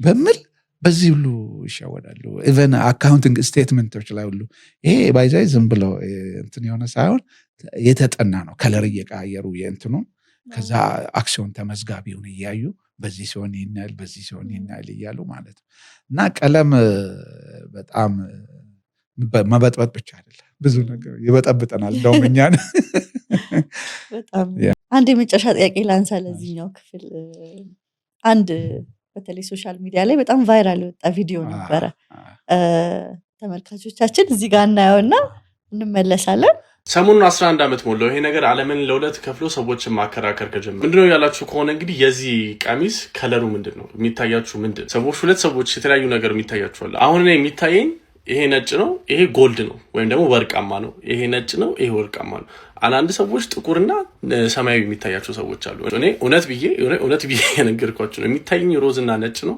እና ይሄ የዚህ ቀሚስ ቀለም ምንድነው እየተባለ በጣም ብዙ ክርክሮች ነበሩ እኔና ባለቤቴ እንኳን ተለያይተናል በዚህ ቀለም ምርጫ ላይ ማለት ነው አንዳንዶቹ ቀሚሱን ነጭ በጎልደን ነው ይላሉ አንዳንዶቹ ደግሞ ጥቁር በሰማያዊ ነው ያሉ ብዙ ሜቢ ኮሜንትም ካየ በጣም ብዙ ዲቤቶች ኢቨን ኢንተርናሽናል ነበርና በመጀመሪያ ለኢንጂነር ጌታሁን የዚህ ቀሚስ ቀለም ምንድነው ላንተ የሚታየ እና ደግሞ ያንን የቀለም ልዩነት በሰው ዘንድ ያመጣውስ ምንድነው እውነቱን ለመናገር ካንቺ ነው ይሄን መረጃ እንትን ያልኩት እንደ ቀልድ ስናወራ ከዛ በኋላ ለማየት ሞከርኩ ለኔ ወርቅማና ነጭ ነው የምታየኝ ያውነት ይገርማል ለአንቺ ምንድነው የምታየኝ እኔ ጥቁርና ሰማያዊ ይገርም ነው በጣም እና ከለር ያውልሽ እንደዚህ ነው የሚበጠብጥ ቀለም ቀላል አድርጋችሁ ምን መሰለሽ አንድን ቀለም በምናይበት ጊዜ ማን ነው የሚወስነው የዛን ቀለም ምንነት ምንድን ነው የሚወስነው የሚለው ሶስት ነገሮች ናቸው አሉ። አንዱ ኦብጀክቱ ያ ስራው አሁን ለምሳሌ ቀምሱ የተሰራበት ነገር አንድ ነው ኦብጀክት የምንለው ማለት ነው። ሁለተኛው ተመልካች እኔ አንቺ ማለት ነው። እኛም ወሳኞች ነን ባይገርምሽ ቀምሱ አይደለም እኛም የኛ የአንጎላችን አሰራር ብሬን ኢንተርፕሬት ያደርጋል። ትርጉም ሲሰጥ መጽሐፍ ቅዱስ አንድ ጥቅስ አንብቦ ሁለት ሰው የተለያየ ዛሬ ስንት ቸርች ነው አለው ዘሴም ጥቅስ አንብቦ ማለት ነው። ትርጉም ላይ ግን ምን ይሆናል መለያየት አለ አይደል? ከለርም ዘሴም ቲንግ ብሬን ኢንተርፕሬቴሽን የሚባለው ማለት ነው። ኢሉሲቭ ኢንተርፕሬቴሽን ይላሉ። ሌላ ሶስተኛው የብርሃን ምንጭ እሱን ያየነው እኮ ሞባይሉ ላይ ብርሃን ስላለ ነው አይደለ? የፀሐይ ብርሃን ሊሆን ይችላል ሻማ ሊሆን ይችላል። እና ብርሃኑን ስትቀይሪው ከለሩም ይቀየራል።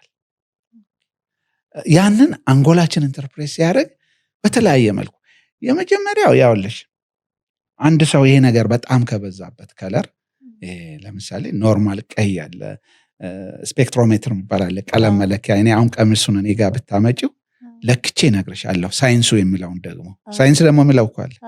ሳይንሱ የሚለው ወደ እኔ ነው ወደ አንቺ የሚለውን ስለዚህ እለካውና ሳይንሱ ከዛ ሪፍሌክት አድርጎ የመጣው ቀይ ነው ወይም ጎልደን ነው ምናምን ካለ ሳይንሱ ካለ አንቺ ጋር ከለር ብላይንድነስ ችግር አለ ማለት ነው። ያ ከሰው ሰው ይለያያል። የከለር ብላይንድነስ ችግር አይናችን ውስጥ ቀለምን የሚለዩ 3 ኮኖች አሉ። ያው በተደረጉት ጥናቶች ማይክሮስኮፒክ እንትኖች ሁሉ እና ከ3 ኮኖች አንዱ ደከም ምስል እንበል ግሪኑ ደከም ምስል ግሪን የማየት አቅምሽ እየተዳከመ ሄድና አንጎልሽ ሁሌ ከሁለቱ ሚክስ እያደረገ ነው የሚነግርሽ። በተፈጥሮ ይሄ የሌላቸው አሉ። ለምሳሌ ውሻ የለውም። ውሻ ቀይ የለው ከ3ቱ ቀዩ የለው። ስለዚህ አንቺ ቀይ ልብስ ለብሰሽ ውሻ ኖሮሽ አጠገቡ ከቆምሽ ግሪን ልብስ ነው የሚያየው። ስለዚህ የመጀመሪያው የአይን ቼክአፕ ያስፈልጋል ማለት ነው።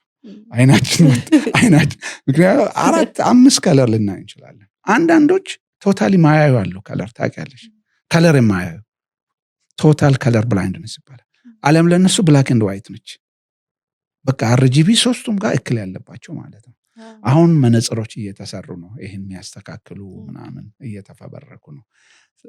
ከዚህ አንፃር አንዱም ያውልሽ ሳይንሱ ከተናገረ ወይ እኔም ሊሆን ይችላል እኮ ወይ አንቺም ብሉ ምናምን ካሳየ ግን አንድ ነገር ደስ እንድልሽ የሚያስፈልገው ብዙ ጊዜ ከለር ብላይንድነስ ወንዶች ላይ ነው። ሴቶች በጣም ትንሽ ፐርሰንት ነው። በጣም ትንሽ ፐርሰንት ወንድ አይ ቲንክ ወደ 10% ይሁን ነው በዓለም አቀፍ ደረጃ 15% እንደዚህም ይባላል። ለመጥቀስ ያለ ራሱ እዚህ ፕራክቲካል ነገር አዲስ አበባ ውስጥ ሾፌሮች ላይ ጥናት ተደርጎ ነበረ። የጎንደር ዩኒቨርሲቲ አንዴ አድርጎ ያው ዛሬ ጎንደርን በደንብ እያነሳ ነው። የፊዚዮሎጂካል ዲፓርትሜንት አድርጎ ወደ 83 ሰው ተገኘ ከለር ብላይንድነስ ያለው። አይ ቲንክ ሴቶች 2 መሰሉ፣ ሌላ ሁሉ ወንድ ነው። እነዚህ ማለት አሁን ለምሳሌ ግሪን ሬድ ላይ ችግር ያለባቸው ማለት ትራፊክ ላይ ቀይ እያበራ ግሪን ነው ብለው የሚገቡ ማለት ነው ዘለው፣ ወይ ግሪን እያሳየ አይ ቀይ ነው ብለው ቀይ ሆኑባቸው ማለት ነው። እንደ ከለር ብላይንድነስ አይነት ይቆማሉ። ክላክስ ከኋላ ምናምን ሊኖር ሁሉ ይችላል ማለት ነው። እንደውም የተደረጉ ጥናቶች የሚያመለክቱ አንድ አልኮል የጠጣ ሰውና ከለር ብላይንድ የሆነ ሰው እኩል አደጋ የማድረስ አቅም አለው ይባላል። ስለዚህ አንዳንድ ሀገራት በቁጥርም ያግዛሉ። ይሄ ትራፊክ ላይ ዝም ብሎ ከለር ብቻ ሰው 1-2 ስለምል ቁጥሩን ፎርማን እያዩ በዛ ሊሄዱ ይችላሉ። መንጃ ፈቃድ ላይ እኛ ሀገር ብዙ ቴስት አይደረግም፣ ግን መደረግ ያለበት ነው ለአደጋ ሁሉ። ስለዚህ እኔ አሁን የጠቀሽውን ነገር አይቼዋለሁ። ለእኔ እንዳልኩሽ ይሄ ነው የታየው። አንዳንድ ሳይንቲስቶችም ያሉትን አይቻለሁ። የከለር ኮንስተንሲ የሚባል ነገር አለ። አንጎላችን ራሱ ኤዲት እያደረገ የሚያሳየን ነገር አንቺ ጋር ያለው ኤዲቲንግ ሶፍትዌሮች ላይ ያለው አይደል? ቪዥዋል ኢንቴሊጀንስ የሚሉትም ነገር አለ። ኤዲት ሲያደርግ በተለያየ መልኩ ኤዲት ያደርጋል። የከለር ኮንስተንሲ ማለት ምን ማለት መሰለሽ? አፕል ላይ ለምሳሌ የሆነ ነጭ ኦር ግሪን ቀለም ታበሪያለሽ። እንደዚህ አንቀሳቅሰሽው ግማሹ የራሱን ከለር ያዝ፣ ግማሹ ግን ግሪኑን ያዝ። እንደዚህ አንገል አድርገሽ ማለት ነው። የአፕል ከለር ምንድነው ብልሽ ግሪን ነው አትይ፣ ቀይ ነው የምትይው። አንጎልሽ የድሮውን ነው የሚይዘው፣ ይሄ ጊዜያዊ ነው ብሎ ይተዋል። ግሪኑን ካየሽ ግን ግሪን ነው ልትይ ትችያለሽ። ገብቶሻል?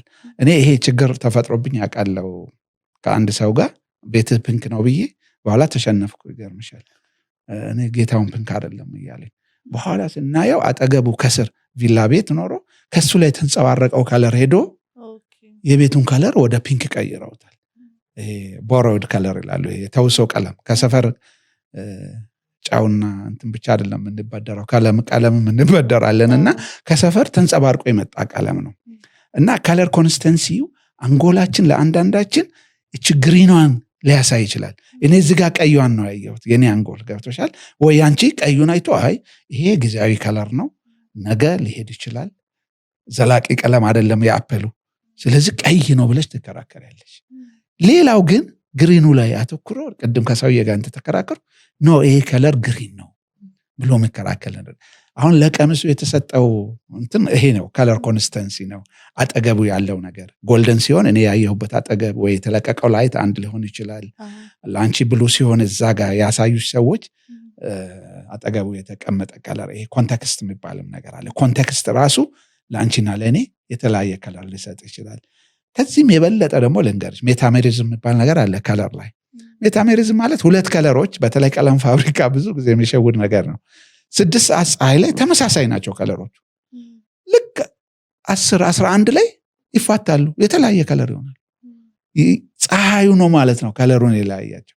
እና the color of time ይባላል። ይሄ ሰዓሊያን አሉ ብቻ ቁጭ አድርገው አንድ ነገር በተለያየ ሰዓት ስዕል የሰሩ ሰዓሊዎች፣ ሞኔት አይ ቲንክ ሞኔት ነው።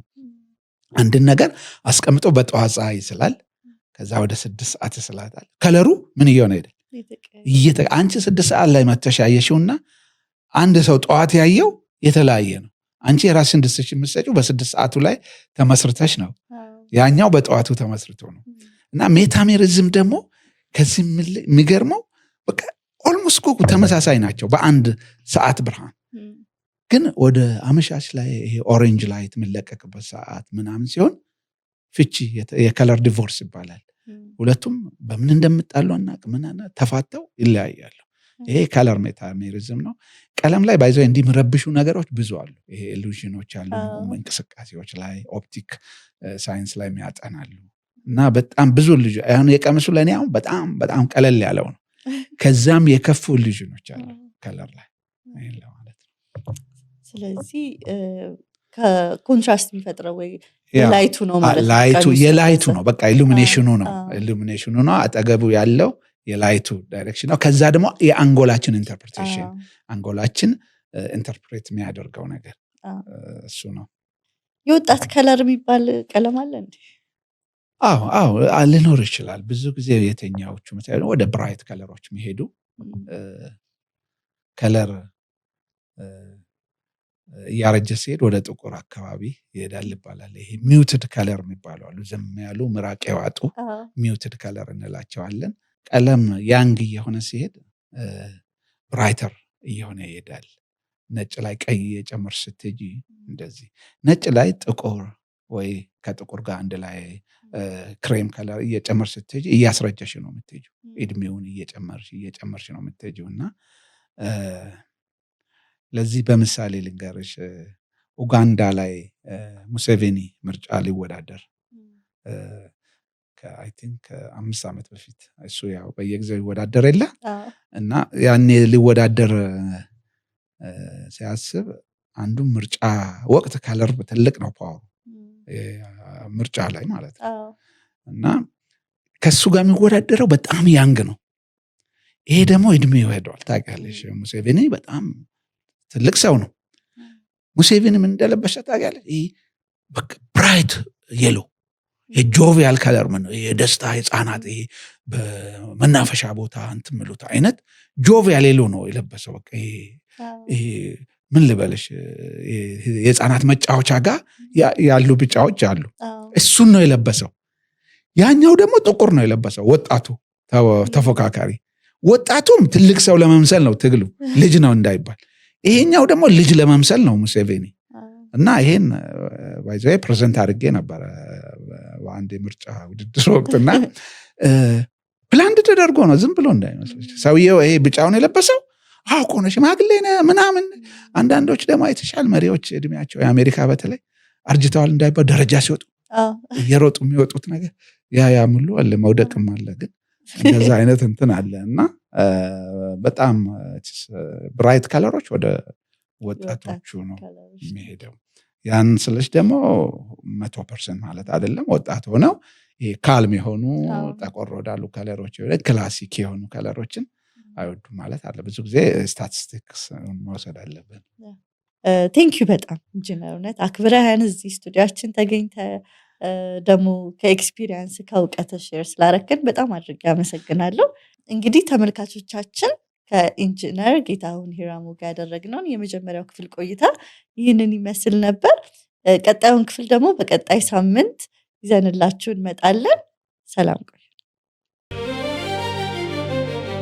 This is GCG እርሱም የሚፈልግ ትውልድ